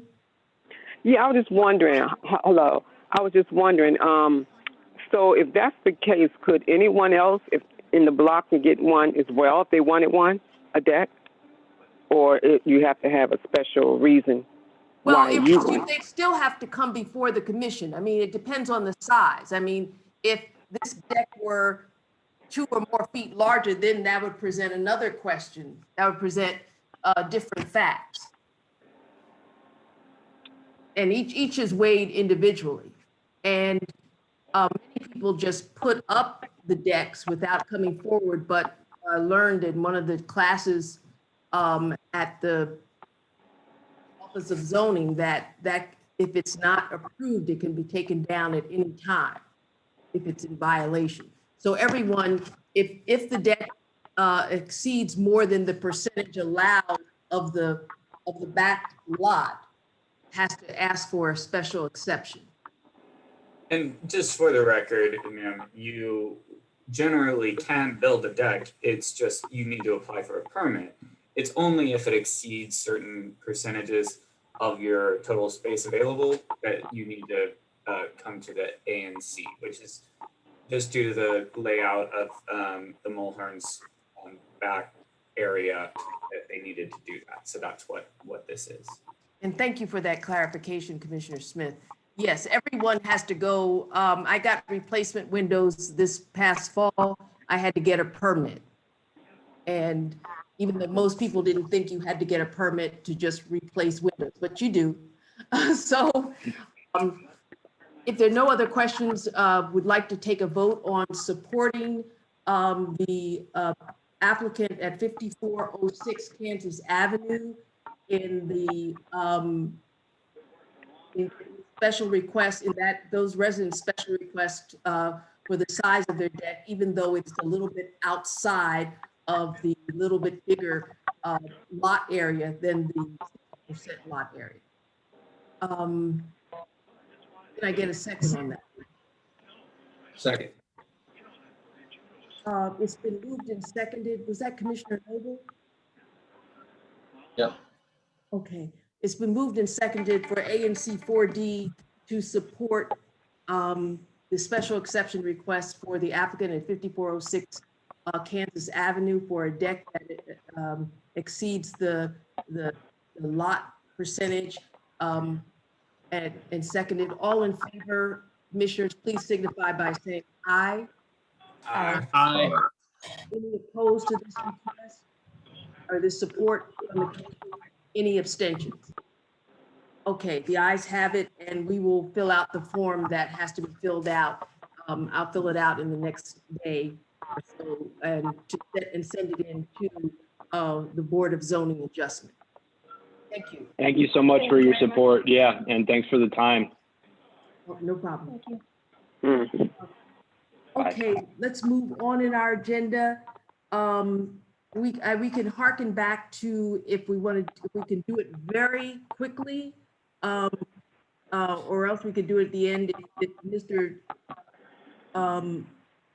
Julian Hipkins can keep his remarks to 3 minutes. We've actually not kept people to time, but if we're really kind of behind now, we'd appreciate you being brief. No problem. I'm an educator, so I'll be 3 minutes. I have my timer ready. All right, thank you. Good evening, everybody. My name is Julian Hipkins. I'm the NAF Academy Director at Theodore Roosevelt High School, and I'm just going to share a very, very short presentation to tell you more about our academies. Thank you, Commissioner Noble. Next slide.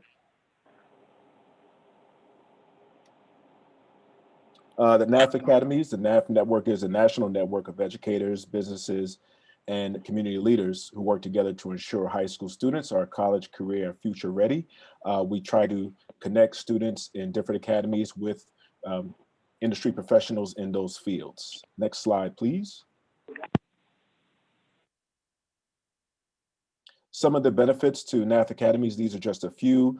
Students are eligible for paid internships after their 11th grade year. One-on-one academic support. I meet with all NAF Academy students at least once per term to check in with them to see how things are going.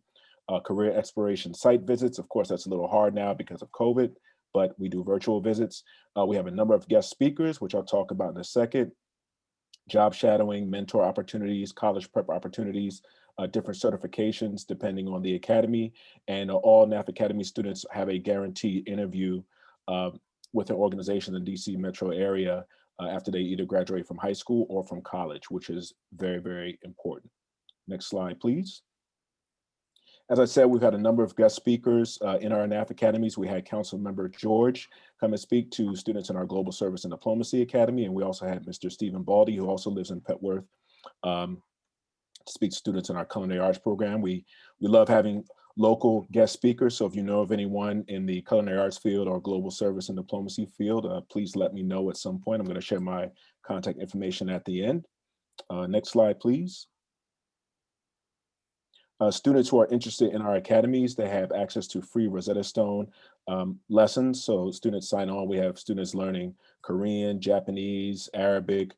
Some of our students who are new to the country are learning English as well. So a really great opportunity for students in our academies. Next slide, please.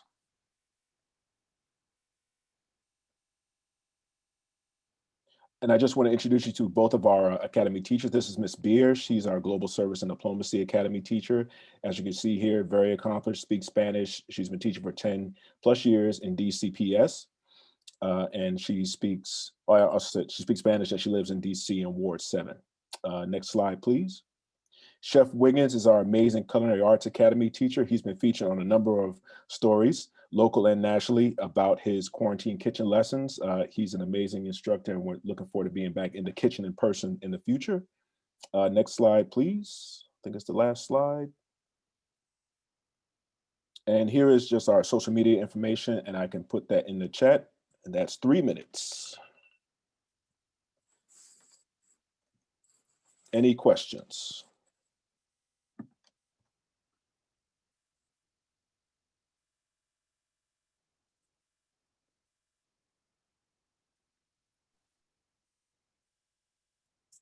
This is great, Mr. Hipkins. I just wanted to follow up by saying if you're in Boundary to Roosevelt High School, this is a school that you can directly enroll in, and you have access to all these amazing academies. If this is a school that you're looking to explore, you can also apply through My School DC, and that application website is myschooldc.org.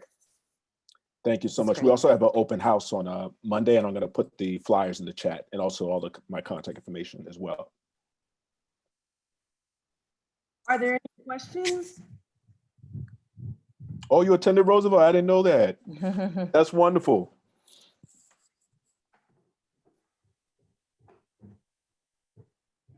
Any questions for Mr. Hipkins?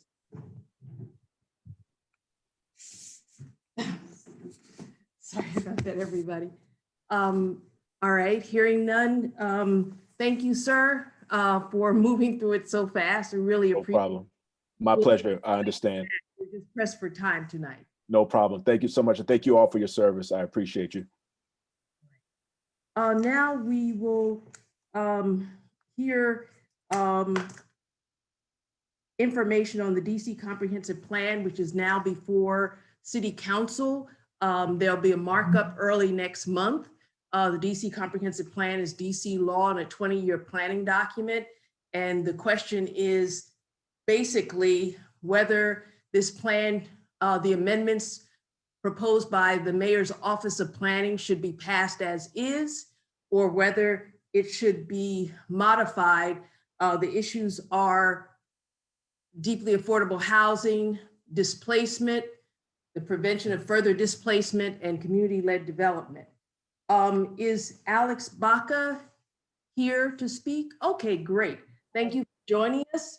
And you are with Greater Washington, an organization that is promoting passing the comprehensive plan amendments as they are. And so I want to give you about 5 minutes or so to explain why you believe that should be. Sure. So thanks everyone so much for having me. I really appreciate the invitation. It is true that passing the comp plan expeditiously is one of Juju Wash's asks to the council, but I do want to clarify that we certainly don't expect and are not requesting that those amendments be passed untouched. We are fully expecting council members to provide their own amendments or offer their own language changes, and are doing our best to be present and participatory as people need assistance. So I'm certainly not going to take up all of the 5 minutes. I hope that I can be a resource to you all and just provide you as much information as possible. GGWASH, alongside many other groups, has been working on this for a long time. We've been in this process for about 4 years. And I suppose that backs into my argument that this is quite a long time to be working on what is technically an amendment cycle. My major sort of, as policy manager at GGWASH, my biggest ask is mostly that we push the council to pass language alongside the legislation to the comp plan that clarifies how comprehensive planning works and when we can expect a rewrite, what an amendment cycle looks like, and how small area plans are incorporated in the future. So we fully expect that council offices will amend language, especially ward council members who might have specifics that they want to address. We're also mindful that the comp plan can only impact land use and zoning decisions. So while there are some ties to affordable housing, there's really not too much beyond the designation of certain densities in certain parts of the city. And I should add that most of this was handled in the framework element when it was considered and passed by council in October 2019. So what is in front of council members at this time is Office of Planning's amendments to the remainder of the comp plan. This includes the land use and housing sections, the future land use map, and the implementation section. It's my opinion that those are the most critical sections. At the same time, I do want to acknowledge, and I'm happy to answer questions about this, that amendments to the comp plan do not necessarily encourage the production of more affordable housing. They don't legalize or enable anything. The majority of issues around the comp plan, or not issues around the comp plan, I should say, but much of what goes into affordable housing is required in the budget or through separate legislation by the council, not necessarily an enabling document for land use. So we've asked this to be passed expeditiously, in part because we want to see greater legislation that requires oversight of public housing. We do want to strengthen one-to-one replacement and right to return, but that needs to be enforced through legislation, not through the comp plan, which already has provisions for that in the framework element, which has already been adopted by the council, and hope that we can set up structures for a better rewrite process in the future, because we've taken the district, I place this fully on the administration, and the district has taken 4 years to amend a plan through a cycle that is not clearly defined as a rewrite. And I think we treat that as a government transparency issue at GGWASH. So there's a lot to unpack there. I'm happy to answer questions as I can. If you have questions specific to 4D, I did my best to get up to speed on what's relevant to your ANC. There aren't too many changes on the future land use map, but I will do my best to answer specific questions as I can, but that's about it from me. So thank you so much for having me. Hi, can you tell us some of the changes or plans for 4D and land use? Sure, and if you hold on for 1 minute, I will pull up the map and link you. But my understanding is that there are only changes in the future land use map for Walter Reed, the bus garage, and around Tacoma and the metro station, I think. So let me double check that, but I think those are the only things proposed by OP. And what is the proposed for the bus barn on 14th Street? Let me check. Renee, are you familiar with this? I'm familiar with the issue of the bus barn because most of the community is opposed to it. But it's my understanding, I don't know if that portion doesn't have to be upzoned because it's already zoned for that. So it's not an issue of upzoning that location. Gabriella might be on the call, right? She should know that, or she would probably know that. Well, I want to hear from Chris Williams, if you're, and then we can have more questions back and forth. We can have more questions after he is finished. Mr. Williams, are you there? I'm here. I just need to enable my video. Okay. And If someone. Reginald Black, are you available? Yes, I'm here. Okay, thank you. Well, I imagine you have divided the time between the both of you. So I would like to thank the ANC for the invitation to participate in today's meeting. I am a member, steering committee member of the DC Grassroots Planning Coalition. And of course, the ANC is familiar with our housing justice priorities for the DC Comprehensive Plan. I'll just say broadly that they touch upon rent control, public housing, subsidized housing, supporting the unhoused or the temporarily unhoused, and as well as community-led equitable development. The big story here is that we have done this before. The increasing density in many parts of the city has already occurred, and we've already seen the consequences of not just increasing density, but poor planning. So when we hear a request to rush a process that has resulted in major demographic shifts throughout many communities that started out as majority minority communities such as Navy Yard and Southwest, and we are seeing increasingly income inequality. In fact, the comprehensive plan, the new framework, acknowledges growing, quote, growing income disparity is even greater when considering geographic, racial, ethnic, and gender dimensions. So we really do need to take a much more critical assessment of this plan. And while it is an amendment, so this is intended to be not a full rewrite, but amendment process, it has really turned into a full rewrite in many ways. And so the Planning Coalition has provided our feedback on chapters that are important to us, but we've also noticed that those chapters have, or elements have undergone major revision. And so we're beginning to see how we need to support greater efforts to provide for equity in Washington, D.C., and a fellow steering committee member, also Reggie Black will speak to issues in this respect.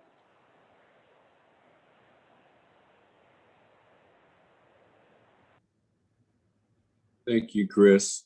I just also put in the chat our housing justice priorities for folks to research. We have found that this plan, as is, does not actually prevent displacement. It uses language to minimize an efforts. It isn't intentional enough to provide housing justice for the residents who will be most impacted by these changes. A lot of the changes in the future land use map will adversely affect homeowners in wards 5, 4, 5, 6, 7, and 8. And so we want to make sure that residents have the protections to be able to not only be a part and be a table in these projects, but also to be able to gain wealth, actually feel like the lead entities in these developments.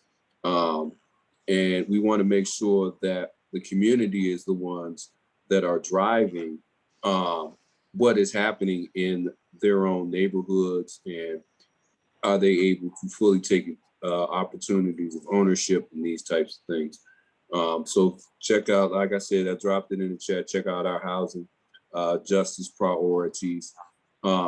We feel that this is a better way to go than rushing through this plan that does not have these protections for impacted communities.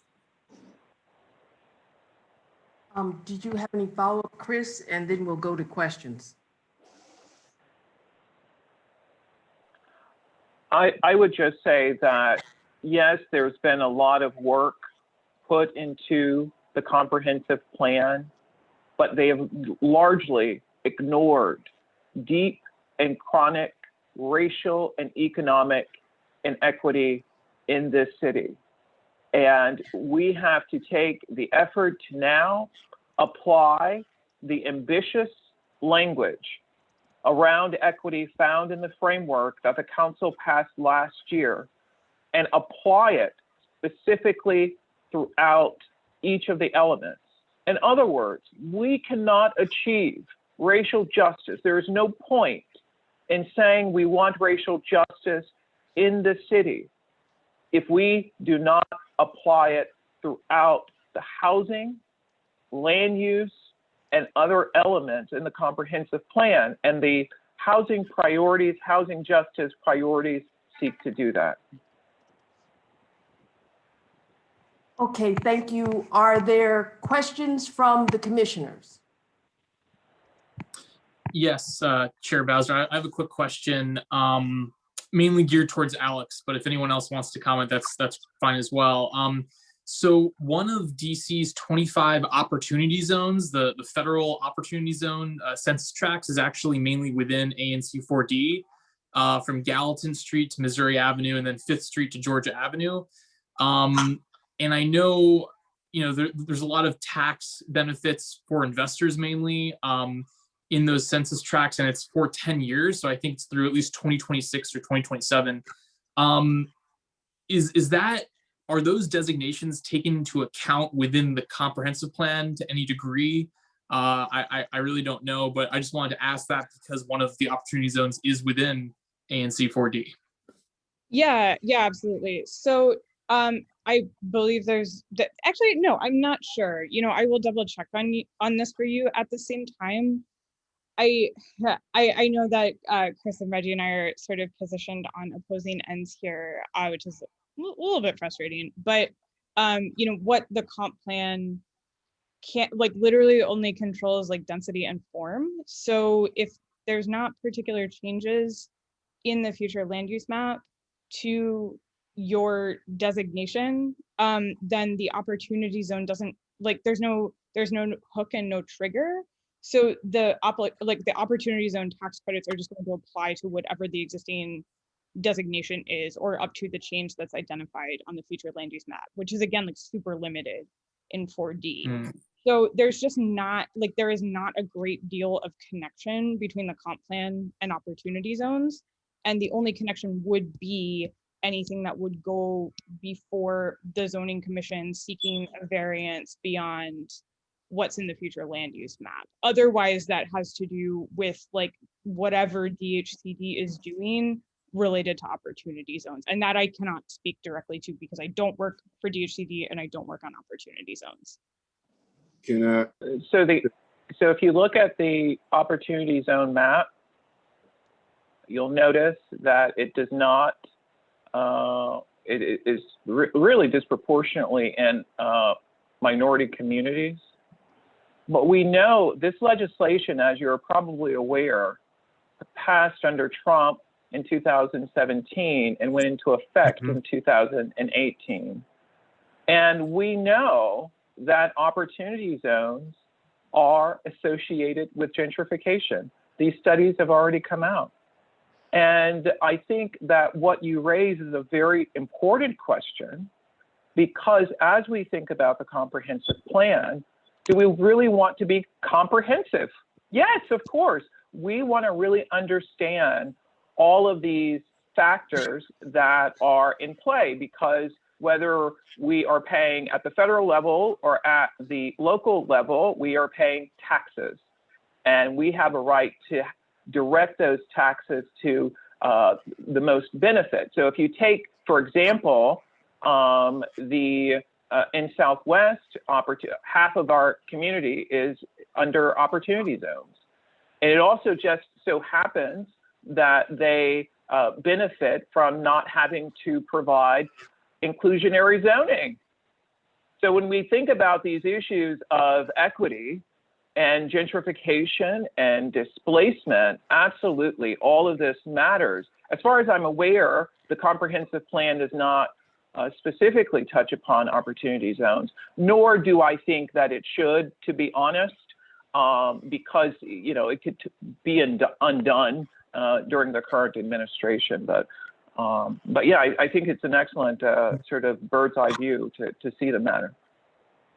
If I may, some of those zones that they're already going to push forward before, you know, some of these places are not going to be opportunity zones, possibly, it may be, but some of these zones are already planned for with substantial flum changes. So, you know, some of the, I think the recommendations for some of those flum changes coming from DMPED is in recognition that it has a significant portfolio of possible opportunity zones. So they're trying to, you know, anticipate development in these areas.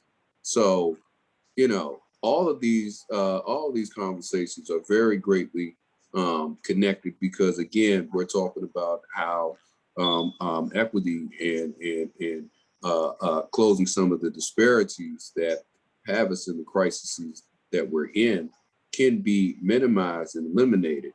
And if residents don't have strong language in the comp plan to be able to do that, how can we say that we are advancing, you know, racial equity if their recommendations are not being enforced, if they're not leading the development? You know, it's just, you know, we need to make sure we have the strongest protections possible.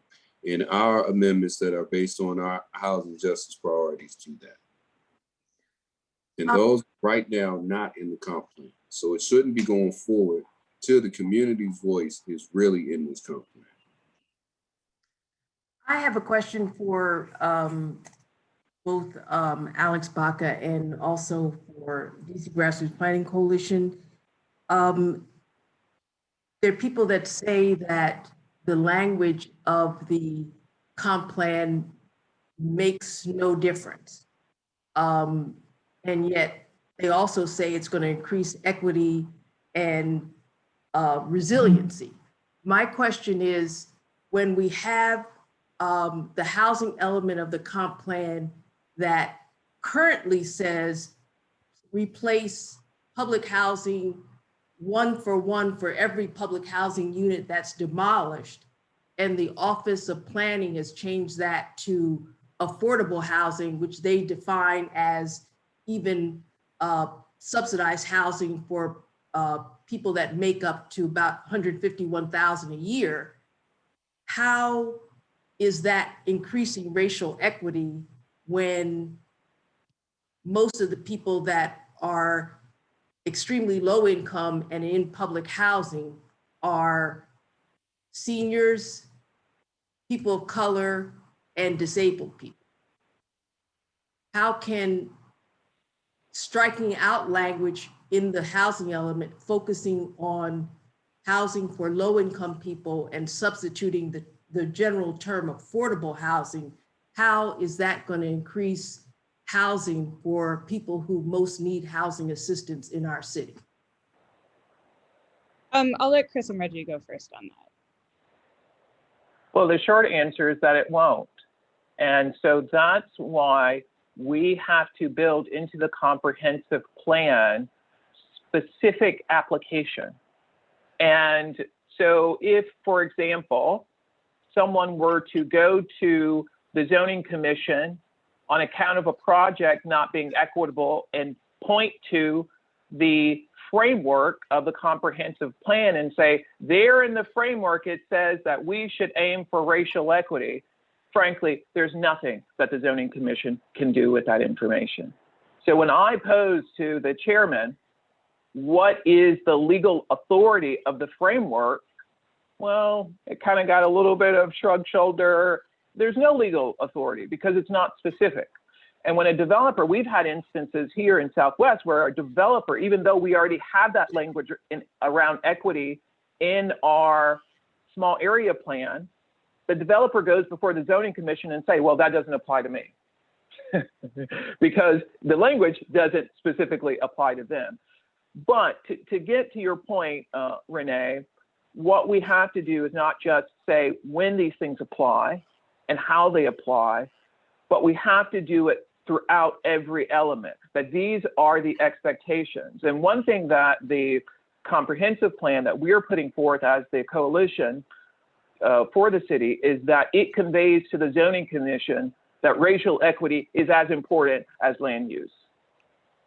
So that the zoning commission, and may also require regulation, changing regulations for the zoning commission so that it makes it very clear. But that is not to say that building in that language in the comprehensive plan around equity does not have an effect. It absolutely does have an effect. In fact, that's why many of these appeals are going into the courts on account that community character, neighborhood character wants to be retained. And we certainly want social diversity here in Southwest that's not been so much preserved lately. And other neighborhoods have other reasons for neighborhood character. So what you have to do is you put the case in the comprehensive plan. Yes, the land use map may reflect this, that, and the other, but you make the case that these are the expectations. And part of it too is that we as a city need to create more programs, more incentives, more sticks, so carrots and sticks, frankly, to ensure affordable housing. And so that's the way we get there. We have to sort of be very specific in a way that we've never been before with regard to the comprehensive plan. Ms. Baca? Sure. So Renee, you spoke initially to the switch out of public housing with affordable housing. I want to speak directly to that.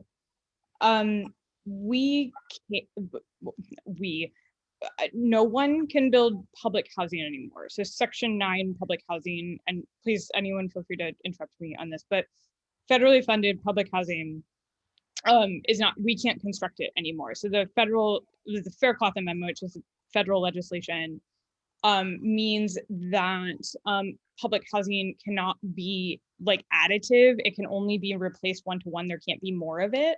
So the replacement of public housing with affordable housing in the not the framework, I'm sorry, I'm still in 2019, in the subsequent amendments is, to my understanding, a way to sort of circumvent that. So locally we can build more of any subsidized housing. I want to be clear that I'm not crazy about this either. I wish that we could just say build public housing, but if you just say build public housing, we actually don't have a mechanism in the US or in the district to build public housing. We can't build Section 9. We can only give Section 8 vouchers, build things with low-income housing tax credits, maybe new market tax credits, and housing production trust fund money. And those things aren't technically public housing. As weird as this sounds, and again, I'm not happy about it, any language in anything, the comp plan, DHCD documents, even DCHA has to refer to legacy public housing as public housing and incoming housing as affordable housing, unless it's only solely replacement of stuff. If it's additive, it has to be affordable housing because we can't build Section 9 affordable housing. The federal government prevents that. So it's a technical switch. I would prefer to say public housing because I would like to see the expansion of public housing. But if we want to say that we are increasing public housing units, the district's documents have to say that we're increasing affordable housing so that we can at least talk about subsidy, because we can't build true public housing anymore. Perhaps that will change with the new administration. There has been interest in Congress to repeal the Fair Cloth Amendment. That is my understanding for the basis of that change. So I think there's a couple of other things going on here. I wanted to speak specifically to that because I think it's a specific language change. I'm happy to let Chris and Reggie talk a little bit more at length about language that they see as valuable in the comp plan. My understanding of what the comp plan does is that it impacts land use decisions. And I won't lie, there's certainly stuff in the framework that needs to be followed up and affirmed. It does need to happen through legislation. The comp plan is not necessarily the thing with the teeth. And I think that that's really important to consider. So the more time that we spend on the comp plan, the more time the council members are not spending on legislation or, questions about oversight of DCHA, which is not under the purview of the city, or about community development processes afforded to public housing residents at this time. Thank you for that, but I have to correct you. The in the housing element of the comp plan, the proposals, when you switch out public housing for affordable housing, you're saying that we can build housing in place of the public housing that serves extremely low income people from 0 to 30% of the median family income, that even at the top 30%, a family of 4 makes only $37,000 a year and can afford less than $1,000 a month for rent. When you switch it out, and what the Office of Planning did, even places where it said housing for low income people, they switched that out and put affordable housing. So you can have subsidies for housing. That's what new community is supposed to be. You can have subsidies for housing that are supposed to replace that housing for the same income levels. And what the Office of Planning has done in the housing element has switched out any focus on the people who need housing assistance the most. There are people like that in every ward, maybe fewer in Ward 3, but many in Wards 4, 5, 6, and 7. And that's what I'm talking about. Yes, I'm aware of the Faircloth Amendment, but there are other subsidies that they're still being given for housing. Just like with the Housing Production Trust Fund, where the subsidy was supposed to be used for extremely low income and very low income, and then the rest for low income. Whereas the auditor, DC auditor, criticized the Department of Housing and Community Development because they were using most of the money on higher income people. So it does make a difference. It's a sleight of hand. Can I offer a suggestion? Yeah. I think that that would actually be a great amendment for the ANC to offer if you're interested. I would suggest using 0 to 30% AMI as a specific instead of using public versus affordable housing, if you wanted to consider that. Right. I think that would be a valid thing to pass on rather than affordable housing versus public housing, because public housing will, using that language will necessarily wade into that sort of debate, and OP can reasonably push back on you. So 0 to 30% might be a good target. I would also say, though, that the comp plan doesn't have any particular influence over how DHCD grants its money, and that a personal initiative of mine at Juju Wash is to ensure that there is more transparency and oversight. DHCD does not release its scoring for the projects that it gives money to. I think this is a huge problem, and this is something that we'll definitely be pushing on in oversight season. We talked about it last year. We'll keep talking about it. Those things are not, those are legislation fundamentally that the council can pass. I'm not sure that the comp plan would necessarily compel DHCD to give money to different income brackets. And we don't have any transparency on that because they're not required to release their scoring on projects. Oh, I wasn't suggesting that comp plan did require DHCD, but I'm just suggesting that different income levels. And that's why the Court of Appeals overturned, one of the reasons why they overturned the Barry Farms decision, because the far southeast, southwest element said there was supposed to be 1-for-1 replacement of the public housing on site. And the plan approved by the Zoning Commission had 100 fewer housing units for the Barry Farms community. Are there any questions from the other commissioners or from the public? Because we're at 8:45, so we have to move. We got behind. Any other questions about the comp plan? Again, when we talk about elements, they're subject matter elements like the housing element, the economic development element, the land use element, environmental protection, urban design, and the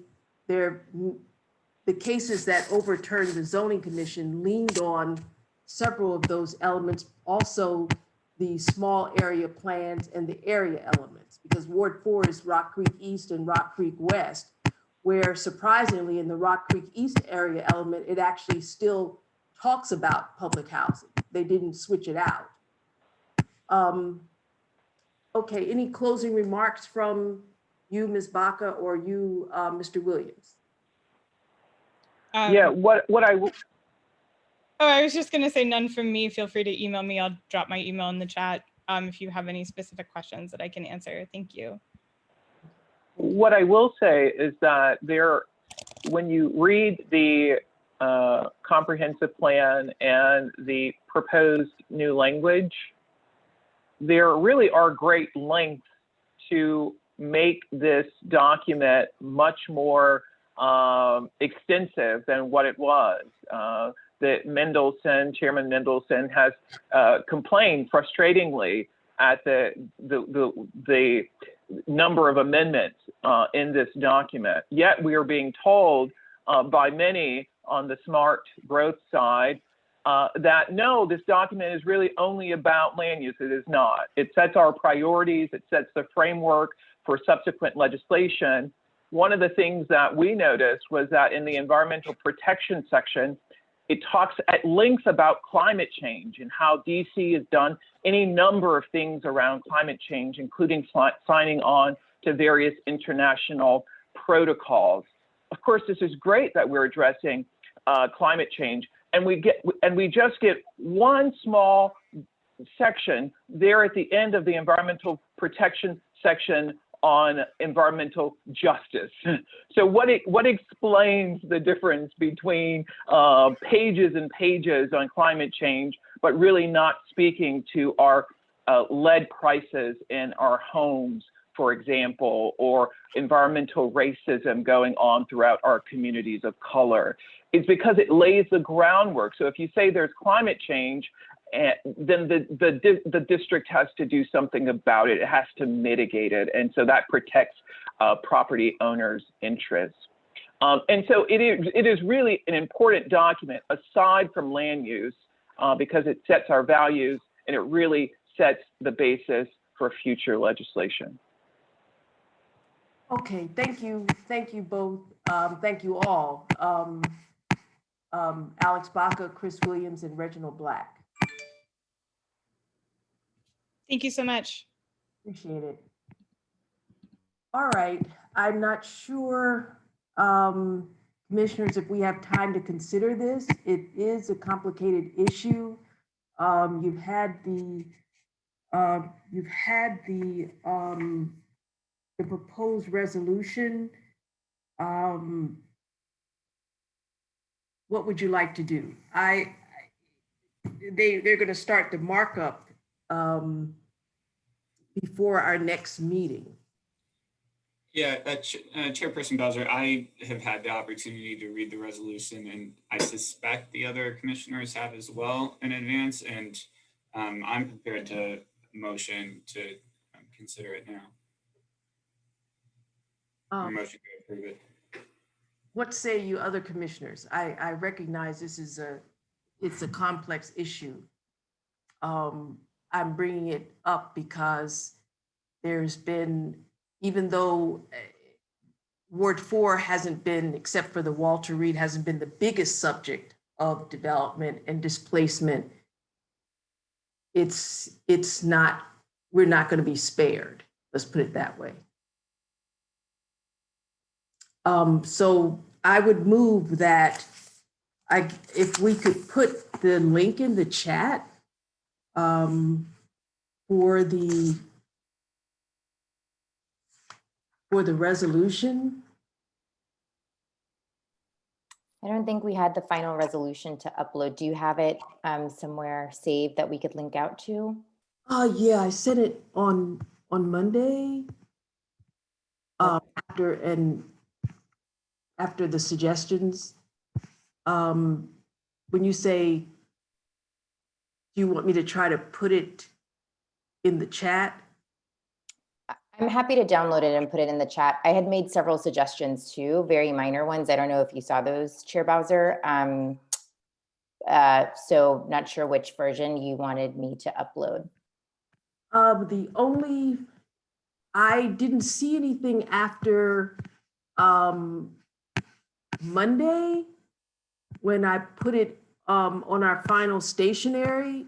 did you send any suggestions after that time? Because all the suggestions that I got before that time, I added.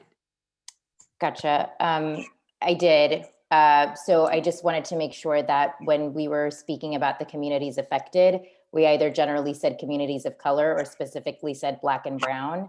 And then I also added in all 8 wards of the city to 2 of the subparagraphs in the resolution. Okay, I did not see that. I mean, I have no problem with it, but I did not see that. No worries. I'm happy to upload So it now. with those additions, was there anything else? Not from me. Okay, because I know Commissioner Smith commented on it, and and I made some changes as well. Okay. Give me 1 second and I'll put it, give me 1 minute, Okay. 1 minute, and I'll get it up there. And we can see, even with the changes you put in, we can see it with those changes, and we can vote on it with yay or nay with those changes. Yep.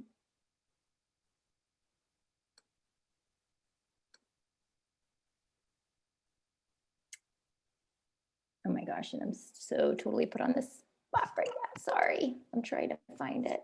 Really I see it. I didn't see the. Should we not hold off on this if we haven't read the final? I mean, Commissioner Rodriguez is just sharing it now with the final changes. I feel a little uncomfortable voting on something that Okay. not everyone has read. Plus, I mean, our 3 speakers just went through some wonderful arguments as well.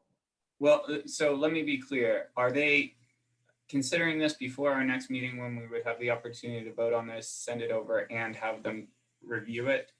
The markup is going to be, well, we've met with Chairman Mendelson various times. At one point he said, one day he said the markup's going to be March 2nd. The next time he said the markup's going to be February 16th.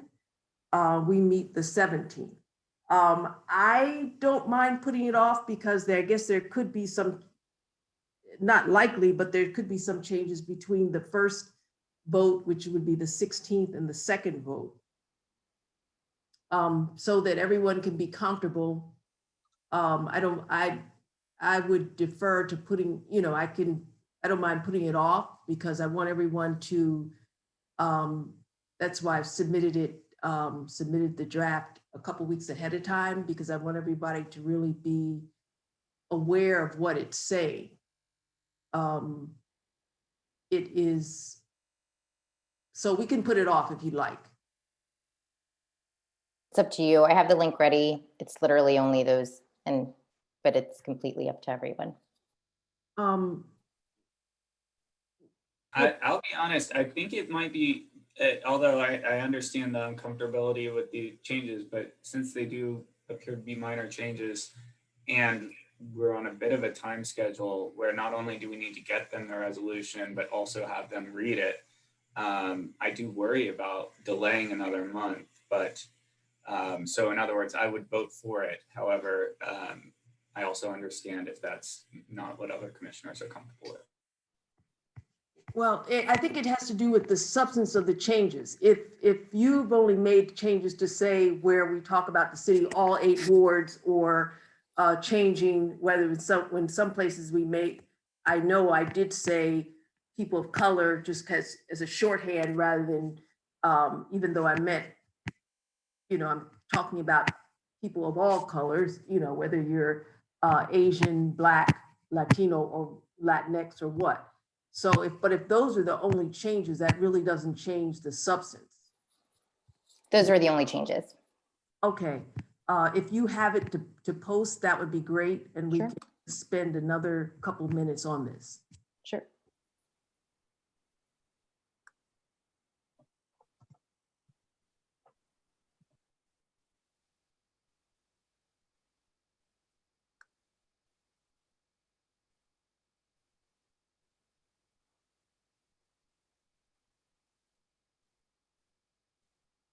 Again, let me just, while you're putting that up, let me just explain what the resolution does. I'll read the resolved. And the first resolved is Advisory Neighborhood Commission 4D endorses and signs on to DC Grassroots Planning Coalition's housing justice priorities. Those priorities ask for expansion of rent control in line with the Reclaim Rent Control Coalition. It asks for preservation, maintenance, and building additional public housing, meaning housing for people at 0 to 30% median family income. It asks for concrete programs to house the unhoused, and it asks for community-led development. And that is because the development in our city, whether we're talking about Union Market area, Navy Yard area, Southwest, the statistics show, if we had more time, Chris Williams could have put up a PowerPoint, show that low income, working class, and Black people have been pushed out of those areas over the last 20 years. For example, with the Navy Yard dropping 70%. So that's what the housing justice priorities are, promoting community-led development so that people have a say in what's happening. The other two resolves are ANC 4D urges with the commission's great weight that the Office of Planning demonstrate in accordance with the DC codes that are cited, preserving and ensuring community input, and the regulations that the agency perform the required environmental assessment of the proposed amendments as the statute requires, and demonstrate that the proposed changes are required and justified by providing the supporting information required by the regulations, including for the map changes. These showings will enable DC Council and the public to assess whether the sweeping changes are justified to improve the quality of life of district residents. Be it further resolved that ANC 4D urges DC Council to delay the vote on the Office of Planning's 2020 Comp Plan amendments until the agency has met the foregoing statutory and regulatory requirements and the legislation has undergone a racial equity impact assessment by the Council's new Office of Racial Equity, as required by the recently enacted Racial Equity Achieves Results Amendment Act. So those are the resolves. And Commissioner Rodriguez-Bouquet has just posted the link. Do you have any further questions, commissioners and or attendees? Yeah, Chair Bowser, I just wanted to let you know, I mean, I feel comfortable voting on this tonight with the changes, the slight non-substantive changes that would be added, so. Thank you. Any other comments from the commissioners? I guess my concern after listening to this presentation is if we go far enough with the language in here, especially move with the environmental racism argument there. So I'm wondering if this resolution's language is strong enough, really. Well, I think it is, because the statute requires an environmental impact assessment. And in the resolves, we ask for that. Let me just say the regulations actually require the mayor to give progress reports every couple years, and not just to give progress reports, but the council is supposed to hold hearings on those progress reports and make findings. Because the executive didn't do the progress report, there were no hearings by council on them. But also the regulations expressly require the Office of Planning to answer questions and provide information when they make amendments, to really justify the amendments.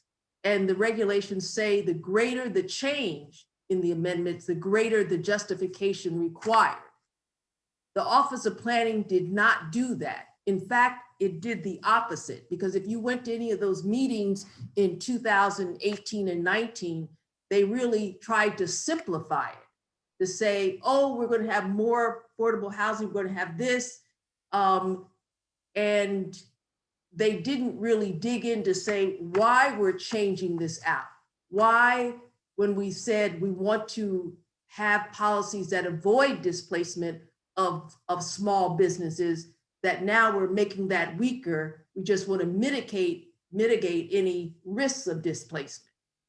They didn't explain that over 1,000 pages of amendments. And so it is required that they do the environmental impact assessment, but they never did it. So, so I think our resolve is strong enough because we asked for them specifically to do what they were supposed to do. And we're asking the council and the Office of Planning to give us great weight in our request for the reasons that we've cited.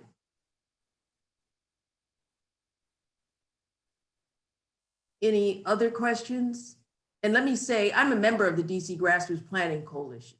So I helped draft the housing justice priorities and participated in the meetings with Chairman Mendelson and the other council meetings that we've been having. So I move that ANC 4D adopt the resolution on amending the comprehensive plan and the DC Grassroots Planning Coalition housing justice priorities. Can I get a second? Second.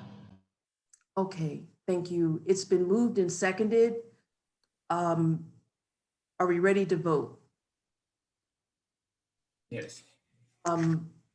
Commissioners who are in favor can signify by saying aye. Aye. Aye. Aye. Aye. Any commissioners who are opposed, please signify by saying nay. Any commissioners who are abstaining, please signify by indicating so. Okay, the ayes have it then. Thank you. We had one last thing. Of course, we haven't had community comment. Is there Wesley housing renovation? Is there someone representing? Okay, please go ahead. Sorry for the late hour. It's okay. Don't worry about it.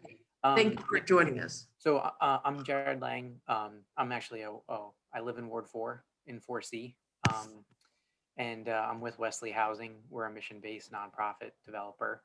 And I just want to introduce myself. I think Commissioner Smith sort of said that it was a busy agenda this evening, and I can come back and talk a little more about our project. But I just want to this is a wonderful conversation about the comprehensive plan. You guys go get it. We're all about affordable housing and deeply affordable housing. So I am the new project manager of the Hampshire Apartments. Wesley Housing acquired it in 2018. We've just been kind of owning and operating it and putting together a redevelopment plan for this. There's 2 buildings at 5000 New Hampshire Ave Northwest. It's a kind of a triangle shaped corner at New Hampshire and Gallatin. We're going to do a historic renovation and add some deep sustainability features, including solar. Oh, thank you. We don't have to spend too much time on this, Commissioner Smith. Commissioner Noble, I think we're going to do this next month, actually, just because it's a little bit more extensive. But if that's okay. Thank you. I appreciate it. It's totally fine. I'm happy to come back and do a deeper dive. So it's 53 units. We're going to make it into 56. So we're adding units. It was not currently having any subsidies on it, and we're going to put some subsidies on it and put a covenant, an affordable covenant, so it's affordable for the long term. We have about 80% of our units are affordable to 60% AMI and below. So we're a nonprofit. We try to go as deep as we can and be competitive. We're returning 12 of the residents who live there. They're still there, and they're going to kind of we have, I'll talk more about this, the kind of redevelopment plan, but I'm very excited about it. I'm spending, full time every day on it. So, but yeah, I'll give a presentation next time. Keep it short. Well, Mr. Lang, we really appreciate you coming here. Thank you for participating in our extended meeting, but we'll look forward to hearing more and with your fantastic slideshow. Sure, it's part of the job, man. Thank you. So. And do you need the commission to take any action? Are you requesting any action by the commission? We would like support. Our goal is, so we're getting, subsidies through, DC housing. And we would just really like, our goal is a support letter from the ANC, if we can get there. Okay, and do you need that next month? No, we're working in advance. So we can talk next month. We can go through it and take questions. I'm happy to do that. Thank you very much. Sure. We really appreciate you coming. You bet. Absolutely. I'm just trying to carry out the plans that you all are, driving at. So. Thank you. Really appreciate it. Any community comments? Just, it's me, Reggie, Commissioner Bowser. For this project, could we have a sidebar at some point? Little information on that. That's actually a project I'm looking at for performance oversight. Sure, I'm happy to talk. If you want to email me directly, I'll put my email in the chat. Put your information in the chat. Good. Okay. Yeah. Thank you. Thank you both. Any other comments? Hi, Bob Tansey. Like to make a quick announcement about a Black History Month activity next Monday evening. Go ahead, please. Thank you. So please note this is in the chat. So if everyone could copy it out of the chat so you have it and share it with your networks. Brightwood Petworth Community Association's inviting everybody to participate in online hard conversations. And in February, as part of that series, we'll celebrate Black History Month by first honoring some of our longtime residents, acknowledging systemic racism in our diverse community, and discussing how we can support youth to find meaningful training and employment and avoiding involvement in violence. We'll also discuss how we can assist neighbors, including our seniors, to get vaccinated. So the link to that meeting and discussion is in the chat. You're all warmly invited. Thank you for this moment. Can you retype it into the chat? Because you may have put it in the chat earlier and I don't see it now. I can copy and paste it in again. Yes, thank you. Thank you. Any other community comment? Okay. Hearing none. Commissioner Israel, did you want to read the very quick, short message from Ward 4 State Board of Education Representative Fraser O'Leary? Yes, no problem at all. Let me pull it up. So Representative O'Leary says, sorry, I can't make it tonight. Looks like another long meeting. A few updates and information. I hope everyone's aware of how community involvement worked in helping the mayor to change her mind about the historic Military Road School being available in August pre-K for any eligible children in the city. Please check out the lottery for more details. All schools are now open for some of in-person learning. The older building in Ward 4 that are still in need of repairs include Whittier and Truesdale, which both need elevators, and Whittier's roof, which was supposedly fixed, still leaks. The food sites at Powell, Truesdale, LaSalle, Bacchus, Coolidge, and Brightwood are open until the end of school from 10 to 2 on school days. And we have begun delivering books again through Mrs. O'Leary's Books for Friends. Last year, we were able to deliver over 15,000 books to Ward 4 schools.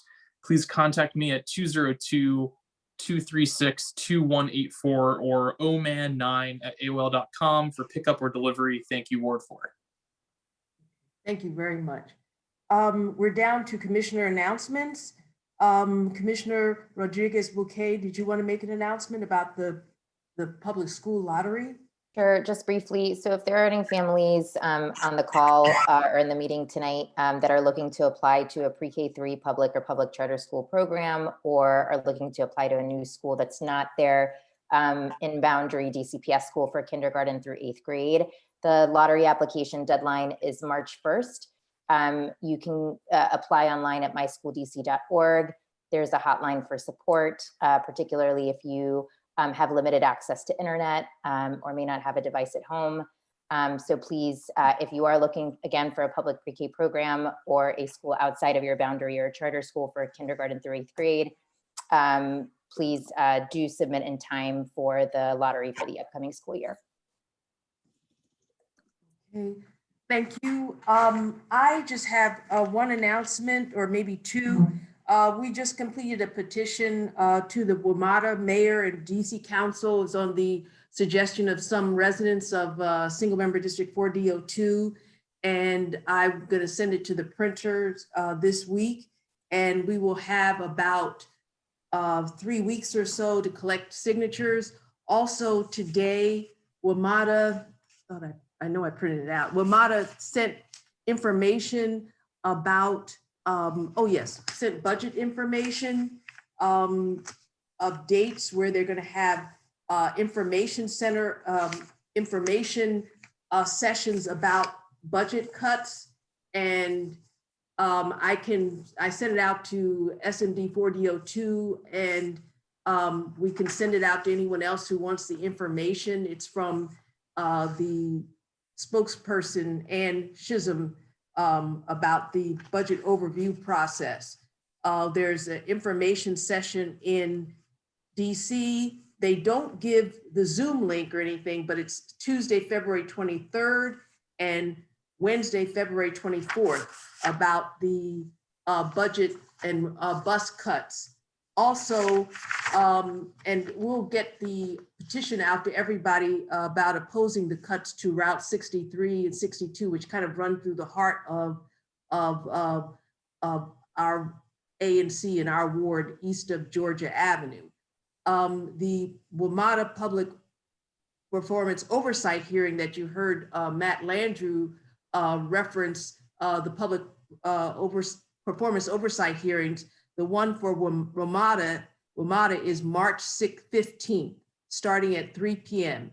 And you can, if you want to participate in that, you can contact Chairman Mendelson at COW, which is the short for Committee of the Whole, COW@dccouncil.us, or call 202-724-8196.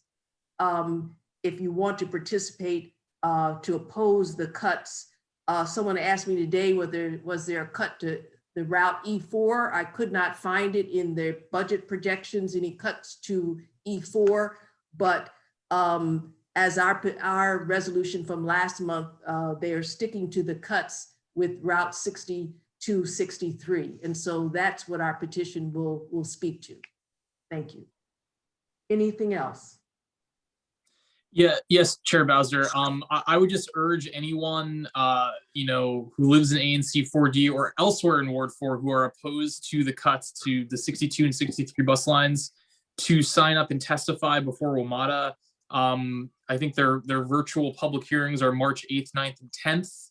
The more that they hear from people in their opposition, the greater the likelihood that these bus lines get saved.